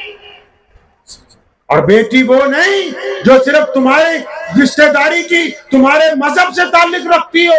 कोई भी बेटी, अगर कोई गैर मुस्लिम की बेटी हो, मुसलमान की बेटी हो, अगर तुम उस पर गंदी निगाहें डालते हो खड़े होके और फिर मस्जिद में आके नमाज पढ़ते हो, ये नमाज हो नहीं रही है, क्योंकि तुम उस बेटी के ऊपर जिना का इरादा लेके घर होगी कैसे भाई। मिसाल के तौर पे ये पंडाल सब कुछ लगाता, आप लोग नहीं आते, मैं नहीं आता, तो इसका मतलब मकसद पे नहीं उतरे। आप कार में बैठ जाओ, वो चले ही नहीं, कि दिल्ली जाना चल ही नहीं रही, तो इसका मतलब मकसद तक नहीं पहुंच रही। तो वो क्या नमाज है जो आपको जिना से ना रोकती हो? वो क्या नमाज है जो चोरी से ना रोके? वो क्या नमाज है जो झूठ बोलने से रोके? वो क्या नमाज है जो माँ बाप की बदखुल्की से ना रोके? वो कौन सी नमाज है जो बीवी से बदतमीजी से ना रोके? इसका मतलब नमाज तो आप पढ़ रहे हैं, लेकिन नमाज हो नहीं। मेरे वालिद शेर इस्लाम मौलाना हबीबुर रहमान लुधियानवी रहमतुल्लाह अलैह को हमने पूछा, हजरत अगर वो नमाज भी पढ़ता हो, बंदा गुनाह भी करता हो, फिर क्या करना चाहिए? फरमाया बेटा और अच्छी तरह नमाज पढ़ो, उस वक्त तक अच्छी तरह नमाज पढ़ो जब तक तुम्हारी नमाज तुम्हारे गुनाहों को रोक नहीं देती है। आपने सुना तो होगा ना, वो न्याज देनी चाहिए। अब इसमें भी फतवा ले आओगे भी न्याज देनी चाहिए कि नहीं देनी चाहिए, लेकिन मैं उस न्याज की बात करता हूं जो नमाजियों के लिए कही। हजरत साहब में बैठे हैं कारी साहब, अराईत अल्लज़ी युकज़्ज़िबु बिद्दीन। कुरान ने कहा कि नमाज पढ़ते हो,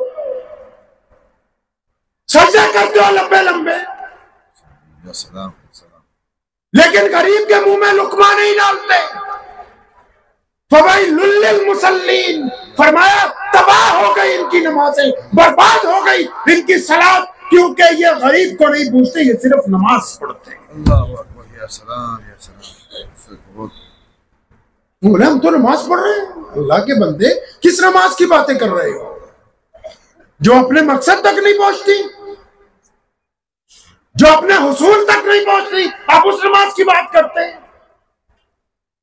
हम तो नमाजी बन गए। अच्छा, आप नमाजी हैं तो अपने क्या माँ बाप से मिलते हैं तो ये दोनों कंधों को ऐसे दबाते हो? कुरान ने कहा कि जब अपने माँ बाप से मिलने जाओ तो अपने कंधों को झुका लो, क्योंकि अल्लाह और उसके रसूल के बाद सबसे बड़ा दर्जा अगर अल्लाह ने किसी को दिया तो वालिदैन को अता फरमाया।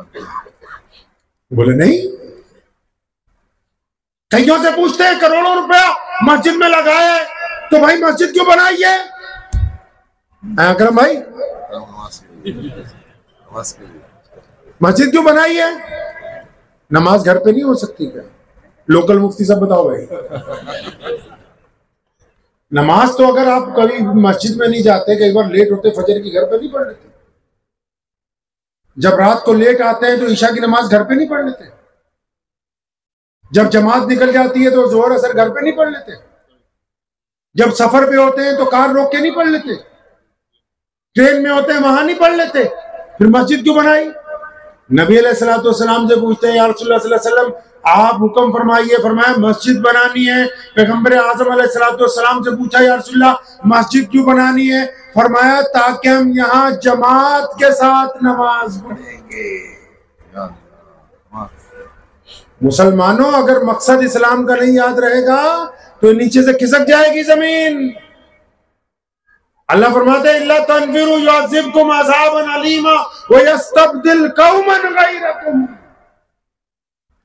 ये फतूर है ना दिमाग में कि मेमन नहीं होते, पटेल नहीं होते, पठान नहीं होते, अंसारी नहीं होते, कुरैशी नहीं होते, तो कौन दीन को चलाता? अल्लाह फरमाता है यस्तब्दिल कौमन गैरकुम वला तज़ुर्रू शैया। फरमाते फिर हम तो तुम्हारी जगह किसी और कौम को इस्लाम की दौलत दे देते और तुम इस्लाम का कुछ नहीं बिगाड़ सकते। क्या फरमाया कि मस्जिद इसलिए बनाई ताकि जमात से नमाज पढ़नी है। किसी ने पूछा था, या रसूलुल्लाह सल्लल्लाहु अलैहि वसल्लम ये जमात से नमाज किस तरह? फरमाया मेरे सहाबा कंधे से कंधा जोड़ के नमाज पढ़ेंगे, एक दूसरे के साथ लग कर नमाज पढ़ेंगे। या रसूलुल्लाह सल्लल्लाहु अलैहि वसल्लम कंधे से कंधा जोड़ने से क्या होगा? प्यारे पैगंबर अलैहिस्सलाम ने फरमाया था ताकि तुम्हारे दिल आपस में मिल जाएंगे। माशाअल्लाह। तो कहते हैं मस्जिद सिर्फ इस्तिंजा करो, नमाज पढ़ो। अरे नहीं भाई, ये इस काम के लिए नहीं बनाई, ये इसलिए बनाई कि यहाँ जब फजर हो, जोहर हो, असर हो, मगरिब हो, ईशा हो, अब्दुर्रहमान फजर जोहर असर में ना आए, मगरिब में ना आए, तो ईशा में जुनैद शफी उसके घर जाके पूछे, मेरे यार, मेरे दोस्त, आज तू क्यों नहीं आया? और अगर वो दुख तकलीफ में हो तो उसका दुख तकलीफ बांटने के लिए इसलिए बनाई थी कि ये इकट्ठे नमाज पढ़ेंगे तो ये आपस में दुख दर्द बांटेंगे।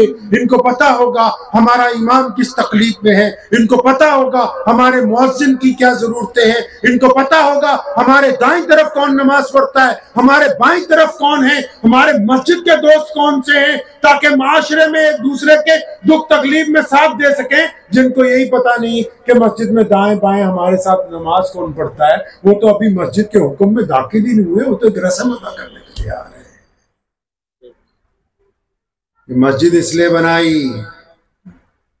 कि इस मस्जिद के दरवाजे गरीबों के लिए, मिस्कीनों के लिए, यतीमों के लिए, अपाहिजों के लिए, पागलों के लिए, सिद्धरों के लिए 24 घंटे खुले रहेंगे। अल्लाह। नबी अलैहिस्सलाम की मस्जिद का दरवाजा 24 घंटे खुला रहता है, गरीबों के लिए, मिस्कीनों के लिए। लोग आते हैं, अपनी जरूरतें बयान करते हैं, मोहम्मद रसूलुल्लाह किसी को कपड़े देते हैं, किसी को खाना देते हैं, किसी को सवारी बांटते हैं। ये सब वो लोग हैं जो गैर मुस्लिम है, रसूलुल्लाह सल्लल्लाहु अलैहि वसल्लम के दरवाजे तक आते हैं और नबी अलैहिस्सलाम उनकी जरूरतों को पूरा करते हैं। अब एक दिन ऐसे ही देखते देखते एक सहाबी आ गए, या रसूलुल्लाह सल्लल्लाहु अलैहि वसल्लम मेरी भी जरूरत है, घर में कुछ है नहीं। प्यारे पैगंबर अलैहिस्सलाम ने पूछा, कुछ भी नहीं? जी या रसूलुल्लाह कुछ भी नहीं। अब उनका इरादा है कि नबी अलैहिस्सलाम के दरबार से कोई खाली तो जाता नहीं, ये आ गए, ये अपने हैं। अब तक तो जितने आए वो बाहर के थे, उनको सब कुछ बांटते हैं। अब एक अपना आया, उसने कहा या रसूलुल्लाह कुछ दीजिए। नबी अलैहिस्सलाम ने पूछा कुछ है? फरमाया नहीं। फरमाया कुछ तो होगा। या रसूलुल्लाह कुछ भी नहीं। कंधे पे एक चादर है। फरमाया ये चादर किसकी है? या रसूलुल्लाह ये मेरी है, मैली चादर, फटी हुई चादर, पुरानी चादर। फरमाया यही लाओ। नबी अलैहिस्सलाम ने चादर हाथ में पकड़ी। फरमाया कौन है जो इसकी कीमत दे? बेकीमत चादर है, रद्दी। लेकिन नबी अलैहिस्सलाम के हाथ में, साहबा ने कहा या रसूलुल्लाह 1 दिनार देते हैं, 1 सोने का सिक्का। तो नबी अलैहिस्सलाम के क्योंकि हाथ में, फरमाया 1 कम है और बढ़ाओ। किसी ने कहा या रसूलुल्लाह क्योंकि आपके रहमत वाले हाथों में है, 2 दिनार दे देते हैं। अब नबी अलैहिस्सलाम ने 2 दिनार में वो चादर फरोख्त की। उस बंदे को 2 दिनार पकड़ाए। फरमाया बाजार जाओ, 1 दिनार का राशन खरीदो, घर पे दे के आओ, सब खाना बनाओ, खाओ। दूसरे दिनार से कुल्हाड़ी लाओ, दस्ता लाओ। खुद अपने दस्ते मुबारक से दस्ता लगाया और फरमाया चल जंगल में जा, रोजाना लकड़ियां काट, लकड़ियां काट के लाके बाजार में बेच, खुद भी खा, दूसरों पर भी को भी खिला, क्योंकि तुम मोहम्मद रसूलुल्लाह की उम्मत से। अब वो था ना ऐसा ही कोई बंदा। अब वो कोई मौलवी साहब किस्सा सुना रहे थे, तो वो जंगल में गया, तो उसने लोमड़ी को देखा कि एक लोमड़ी है, वो अपाहिज हो गई, उसको पोलियो का मर्ज है। तो देखने लगा कि ये खाना कैसे खाती होगी। तो बहुत देर सोचता रहा, तो एक दरख्त पे चढ़ गया। तो देखा शाम को एक शेर आया, उसने लोमड़ी के आगे अपना शिकार फेंका, खुद भी खाया, लोमड़ी को भी खिलाया, फिर शेर चला गया। अब घर आ गया शाम को वापिस, अपने बीवी बच्चों को कहने लगा आज से मियाँ साहब कोई काम नहीं करेंगे। बोले क्या बात हो गई? बोले अल्लाह ने रिज़्क़ का वादा कर रखा है, अल्लाह ने रिज़्क़ का वादा कर रखा है, तो आज से काम करने की जरूरत नहीं है, अल्लाह ताला रिज़्क़ पहुंचाएंगे। इतनी देर में वहां से कोई आलिम गुजरे, मुफ्ती गुजरे, मुहद्दिस गुजरे। लोगों ने कहा हज़रत वो यहाँ हमारे घर में एक आदमी है, काम वाम छोड़ के बैठ गया, आप उसको समझाएं। हज़रत गए, पूछा क्या बात है? और मैं अल्लाह ने रिज़्क़ का वादा कर रखा है, मैं तो जंगल में एक लोमड़ी को देख के आया, उसको पोलियो हुआ, फिर भी अल्लाह ने शेर की ड्यूटी लगा रखी है कि खिला। तो फरमाया गधे, अल्लाह ने तुझे दिखाया कि शेर बन, खुद भी खा, दूसरों को भी खिला। तू लोमड़ी को देख के वापस आ गया, खुद भी खा, दूसरों को भी खिला। अब मस्जिद बनाई मोहम्मद रसूलुल्लाह ने कि यहाँ इबादत वो लोग करेंगे जो भाई भाई बन जाएंगे, लेकिन मस्जिद के दरवाजे पूरी दुनिया के इंसानों के लिए खोल दिए। अब यतीम आते हैं, मिस्कीन आते हैं। एक सिदरी आई, सिदरी समझते हैं पागल औरत आई, उसने कहा या रसूलल्लाह सल्लल्लाहु अलैहि वसल्लम आपसे बात करनी। नबी अलैहि सलाम बाहर आए, फरमाया बोलो क्या बात है। फरमाया इनके सामने नहीं, सहाबा के सामने नहीं, लेके चल पड़ी एक तरफ, रेत के ऊपर बैठ गई। या रसूलल्लाह यहाँ बैठे। नबी अलैहि सलाम रेत पर बैठ गए, बहुत देर अपनी बातें करती रही, फिर अचानक उठ के खड़ी हुई, या रसूलल्लाह अब मैं जाती हूँ। नबी अलैहि सलाम ने फरमाया अच्छा, लेकिन दोबारा कभी काम पड़े तो दोबारा आना, मस्जिद के दरवाजे तुम्हारे लिए। अब वो चली गई। साहबा ने अर्ज की डरते डरते, या रसूलल्लाह ये जो औरत आई थी ये पागल है, इसका दिमाग नहीं चलता। सुनो मुसलमानों, मेरे नबी अलैहिस्सलाम ने फरमाया कि मुझे भी पता है ये सिदरी है, सारा मदीना इसकी नहीं सुनता, अगर मैं भी नहीं सुनूंगा तो कौन सुनेगा? कौन सुनेगा इसको? ये बताओ तो सही कि हमारी मस्जिद में कहाँ है असहाबे सुफ़ा का वो चबूतरा? हम उस दीन को क्यों पीछे छोड़ रहे हैं जो मोहम्मद रसूलुल्लाह सल्लल्लाहु अलैहि वसल्लम ने कामिल बना के हमें पेश किया है? हम कौन होते हैं दीन और दुनिया को अलग करने वाले? प्यारे पैगंबर अलैहिस्सलाम की मस्जिद में हर एक के लिए हर चीज मौजूद है। आज भी आप मदीना मुनव्वरा में जाएं, नमाज के बाद मस्जिद नबी में लेट जाइए, कोई आपको ठोकर मारने नहीं आएगा। आज भी मदीनातुल मुनव्वरा की मस्जिद में 100 से ज्यादा डिस्पेंसरियां हैं। आज भी मदीनातुल मुनव्वरा की मस्जिद में एम्बुलेंस मौजूद है। आज भी मदीनातुल मुनव्वरा की मस्जिद में गरीब के लिए खाना मौजूद है। आज भी मदीनातुल मुनव्वरा की मस्जिद में सबसे बड़ा मदरसा मौजूद है, सबसे बड़ी यूनिवर्सिटी मौजूद है, सबसे बड़ा खजाती इदारिया मौजूद है। क्या हमारे पास भी कोई ऐसी मस्जिद है जो नबी की मस्जिद से है? हमारे पास कुछ ऐसा? दीन के मकसद, नमाज का मकसद वो याद नहीं, मस्जिद का मकसद वो याद नहीं, तो फिर याद क्या है भाई? सिर्फ पैसे खर्चने से इस्लाम खरीदा नहीं जा सकता है, नोट बांटने से सिर्फ मामला मुकम्मल हो जाता तो बड़े बड़े रईस लोग जो है नमाज पढ़ने ही नहीं आते, बोले बस पैसे लो, बात खत्म करो, हमारे हिस्से की जन्नत हमें दे दो, तुम अपनी जो करना करते हो। उस दीन की तरफ चलना है जो मोहम्मद रसूलुल्लाह सल्लल्लाहु अलैहि वसल्लम हमें अच्छी तरह समझा के गए, जो दे के गए, वो दीन नहीं जो हमने खुद घर लिया अपने पास, वो नहीं। प्यारे मोहम्मद अलैहिस्सलाम के तरीके के मुताबिक। अब नबी अलैहिस्सलाम क्या करते, प्यारे पैगंबर अलैहिस्सलाम क्या करते? एक वाक्य सुना के आपको अपनी गुफ्तगू को इख्तिताम पसीर करूंगा। जिस दिन मक्कातुल मुकर्रमा को फतेह किया है नबी अलैहिस्सलाम ने, 10 साल के बाद मदीनातुल मुनव्वरा से वापस तशरीफ लाए। आपको पता है उस दिन क्या हुआ? याद है? अब आप फिर कहोगे याद नहीं।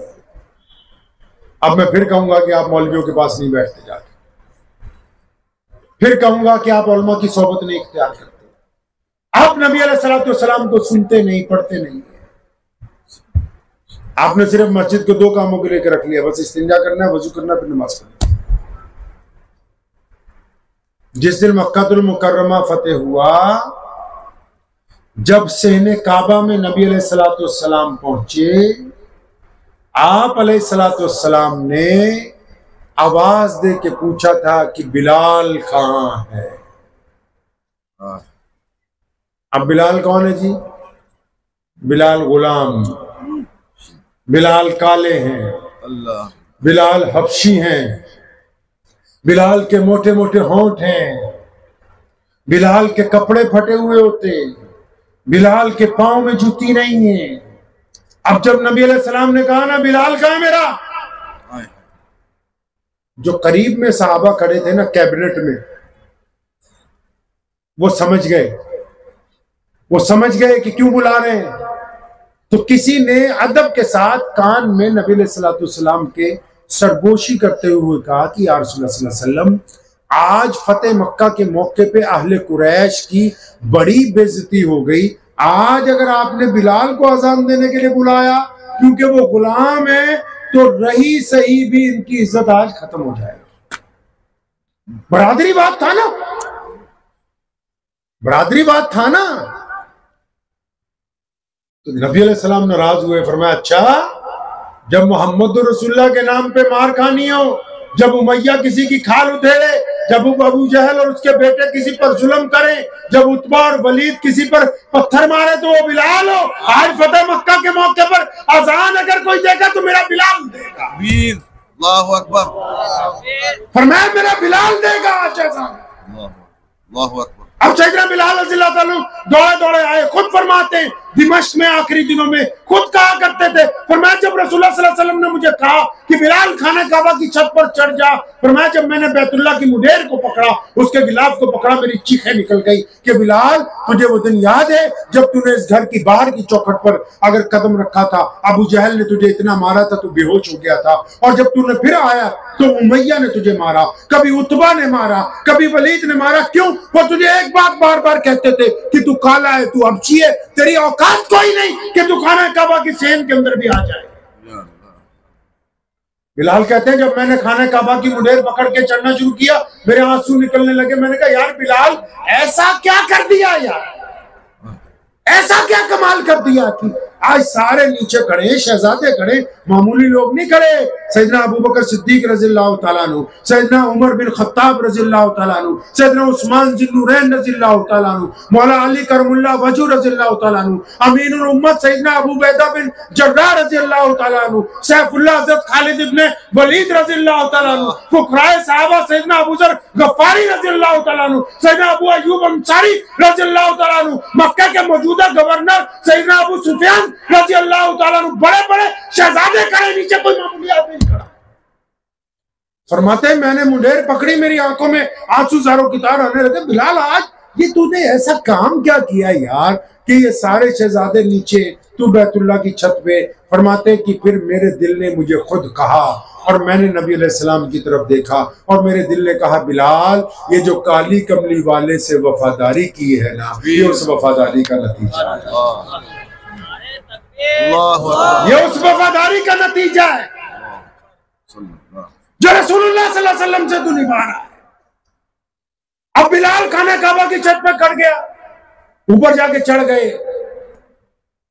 तो खत्म नबूवत का भी मसला समझा दिया। फिर जब खाना काबा की छत पे चढ़े बिलाल रज़ियल्लाहु अन्हु, फरमाते मदीने में तो मक्के की तरफ मुंह करके अज़ान देता, अब तो खाना काबा की छत पे चढ़ गया। अब काबा कहाँ है? काबे की सारी दीवारों को किबले का दर्जा हासिल है, बाहर से अंदर की तरफ, अंदर चले जाओ तो अंदर से बाहर की तरफ, खाना काबा की दीवारों को किबले का दर्जा हासिल है। फरमाते जब रसूलुल्लाह ने कहा ना खाना काबा की छत पर चढ़ और अजान दे, फरमाते मेरे दिल ने कहा बिलाल अब काबा कहाँ गया? तो हैं तो नबी अलैहिस्सलाम के मुरीद ना।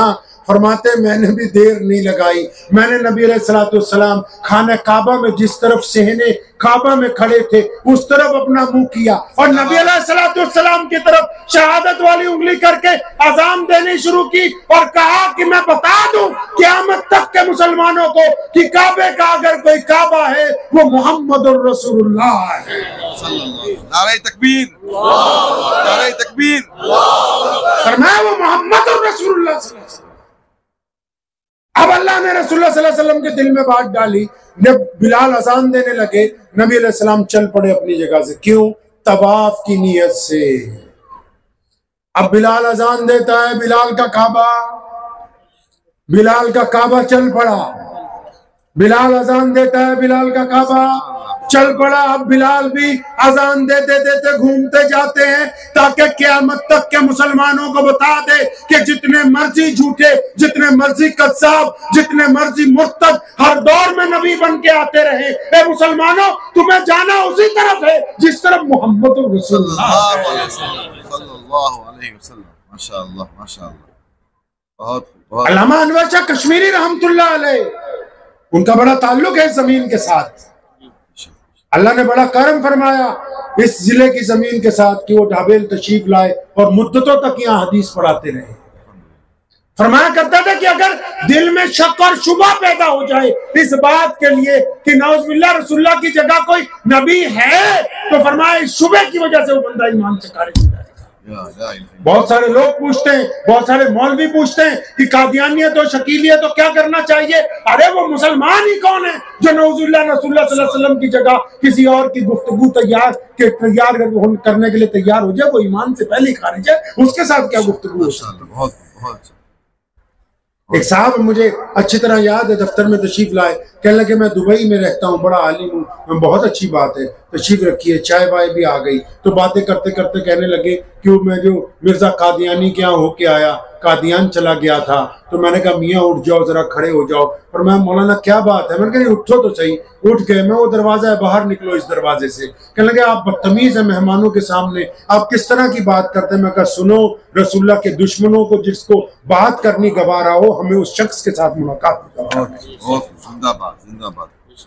हमारे पंजाब में एक बहुत बड़े अफसर थे, तो उनको मुर्तदों ने पेशकश की कि हमारी बीवी बेटी बहुत पढ़ी लिखी है, आप इससे निकाह कर लें, लेकिन आपको रसूलुल्लाह सल्लल्लाहु अलैहि वसल्लम का दामन छोड़ना होगा। तो वो बहकावे में आते थे रोज, लेकिन उनकी बात नहीं मानते थे। तो मुर्तदों के मुबल्लिग ने उनको एक बात कही, कहने लगे अच्छा ऐसा है, आप इस्तिखारा करके देख लें, आपको अगर लगता है कि मिर्जा नबी था तो आप मुसलमान की बजाय कादियानियत इख्तियार कर ले और ये निकाह कर ले। तो उन्होंने कहा हाँ ये बात ठीक है, मैं इस्तिखारा करूंगा। अब उन्होंने इस्तिखारा किया तो नौज़ुबिल्लाह उनको लगा कि मिर्जा भी नबी है, तो उन्होंने इस्लाम को छोड़ के कादियानियत इख्तियार की और निकाह कर लिया। तो बहुत से मौलवी गए समझाने के लिए, उनको बात ही नहीं समझ आती।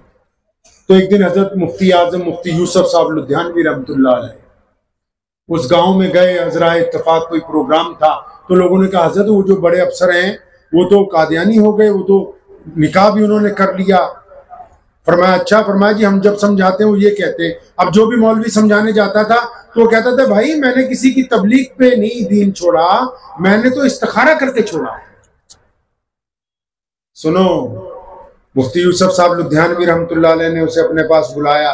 फरमाया हाँ क्या किया तूने? तो कहने लगा जी मौलाना मैंने तो इस्तिखारा करके दीन छोड़ा। फरमाया अच्छा, तुझे अब मैं मसला समझाता हूँ, इधर आप बैठ। उनके पास बैठ गया। फरमाया अपने दिल पे हाथ रख ले और तुझे मैं बता दूं कि जब तूने ये कहा था ना कि मैं इस्तिखारा करने के लिए तैयार हूँ, तू तो उसी वक्त इस्लाम से खारिज हो गया। इस्तिखारा एक गैर मुस्लिम ने किया, मुसलमान ने नहीं किया।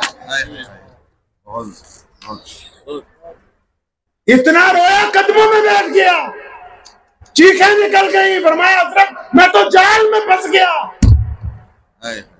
कि नबी अलैहिस्सलाम की जगह किसी का तसव्वुर दिल में ले आना वही ईमान से खारिज होने के लिए काफी है। बहस और मुबासा तो बहुत दूर की बात है। सैयदना बिलाल रज़ियल्लाहु अन्हु ने ये बात समझा दी खाना काबा की छत पे खड़े होकर कायनात में क़यामत तक आने वाले मुसलमानों को कि अगर हमारे लिए कोई खातिमुन नबिय्यीन है, कोई रहबर है, कोई रहनुमा है, तो सिर्फ मोहम्मद रसूलुल्लाह सल्लल्लाहु अलैहि वसल्लम।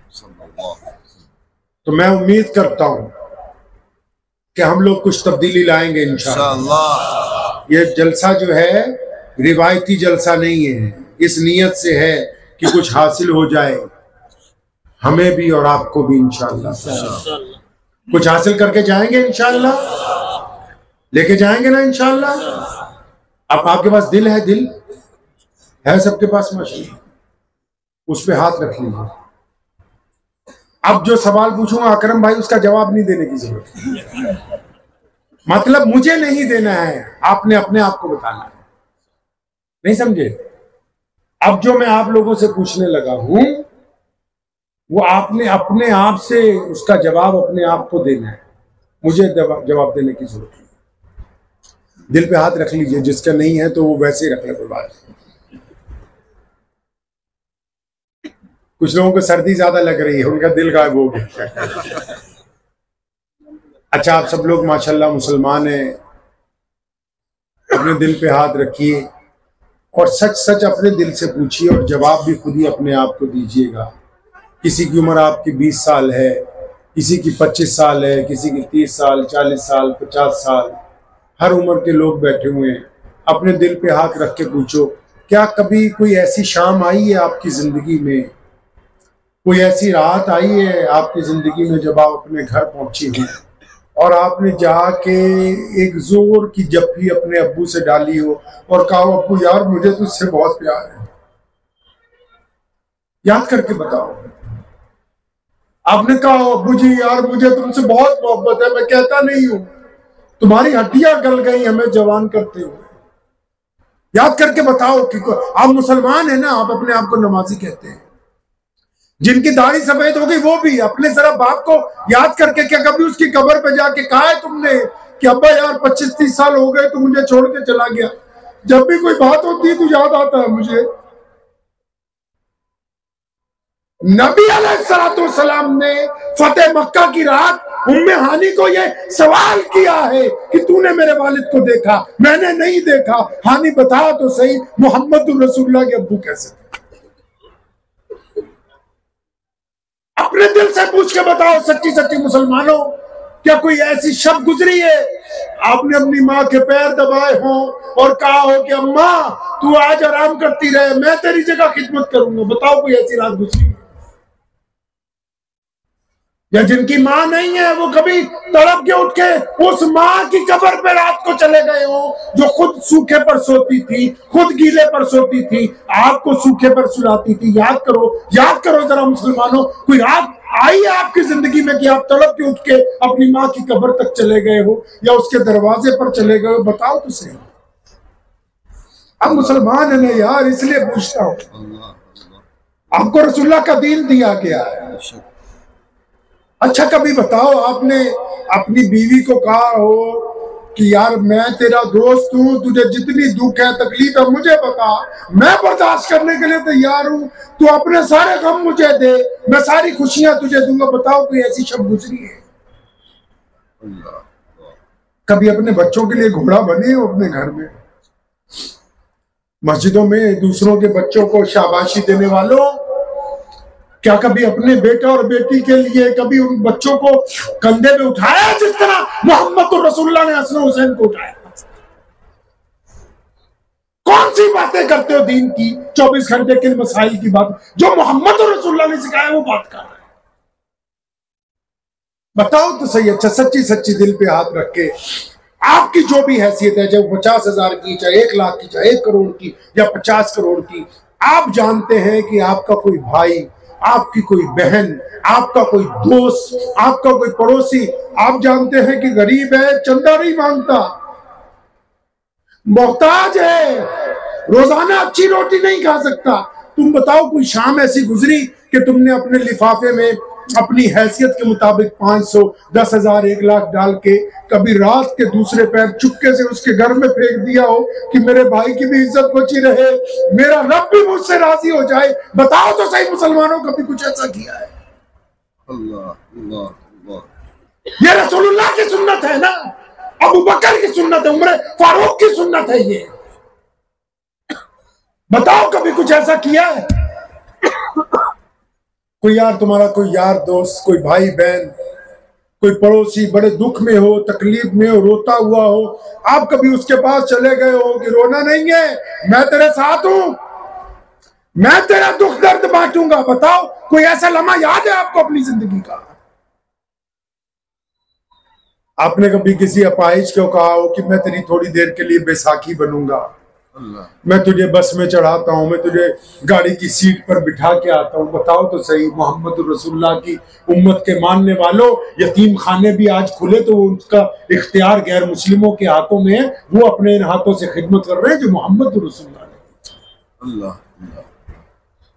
बताओ तो सही, क्या कभी अपने पड़ोसी के पास बैठे उसका दुख दर्द बांटा है कि हम दोनों तो भाई हैं? मेरे नबी सल्लल्लाहु अलैहि वसल्लम ने कहा था कि जिसका पड़ोसी उससे राजी नहीं होगा वो ईमान वाला नहीं हो सकता। बताओ कभी कुछ ऐसा किया है?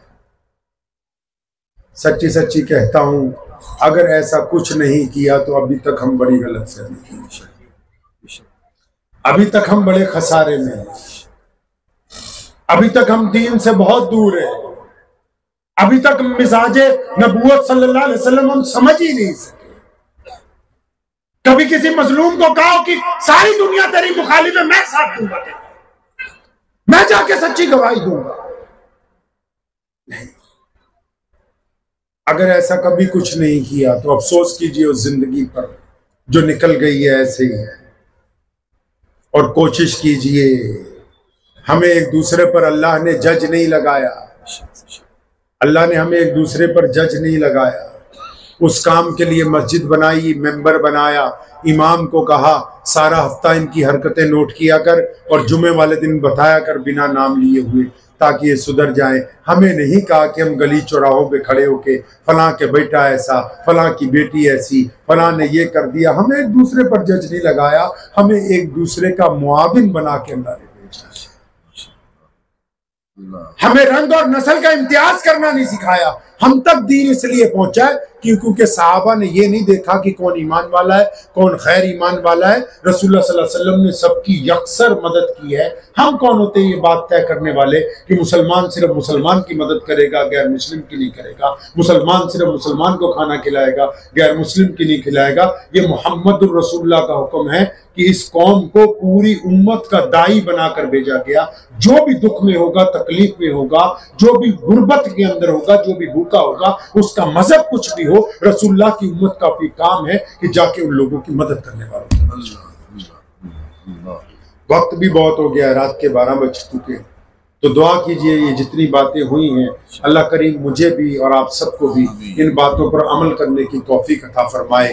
वाखिरु दावाना अनिल हम्दुलिल्लाह। दुआ करा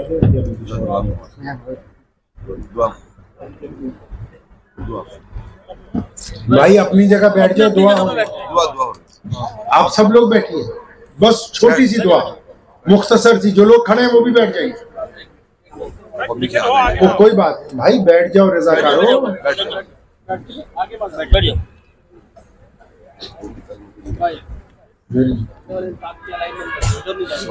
अरे बहुत परेशान हो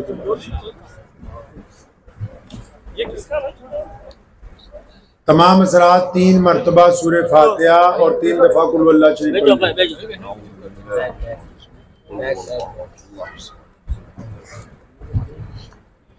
बैठ जाओ भाई, सब लोग बैठ जाइए।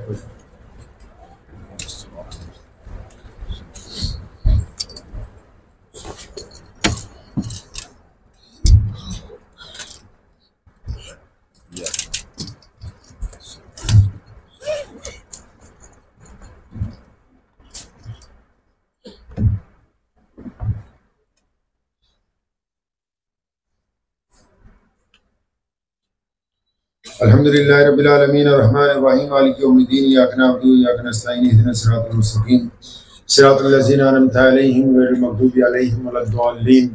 अल्लाहुम्मा सल्लि अला मुहम्मद व अला आलि मुहम्मद कमा सल्लैता अला इब्राहीम व अला आलि इब्राहीम इन्नका हमीदुम मजीद।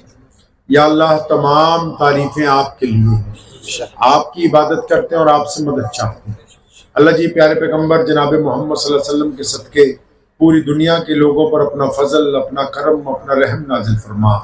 या अल्लाह, जो बीमार है शिफा अता फरमा, तंगदस्तों की तंगदस्ती को दूर फरमा।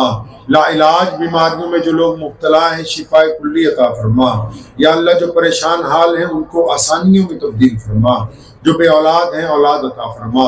या अल्लाह, आज का ये जो प्रोग्राम है इस्लाह मुआशरा का, इसमें जितने अकाबरीन हजरात, उलमा हजरात, बुजुर्गान दीन तशरीफ फरमा है, इन सब को बेहतरीन सेहत अता फरमा, इनकी सरपरस्तियों को कायम फरमा। इस मजमे में जितने लोग शामिल हैं इन सब पर अपना फजल फरमा, अपना करम फरमा।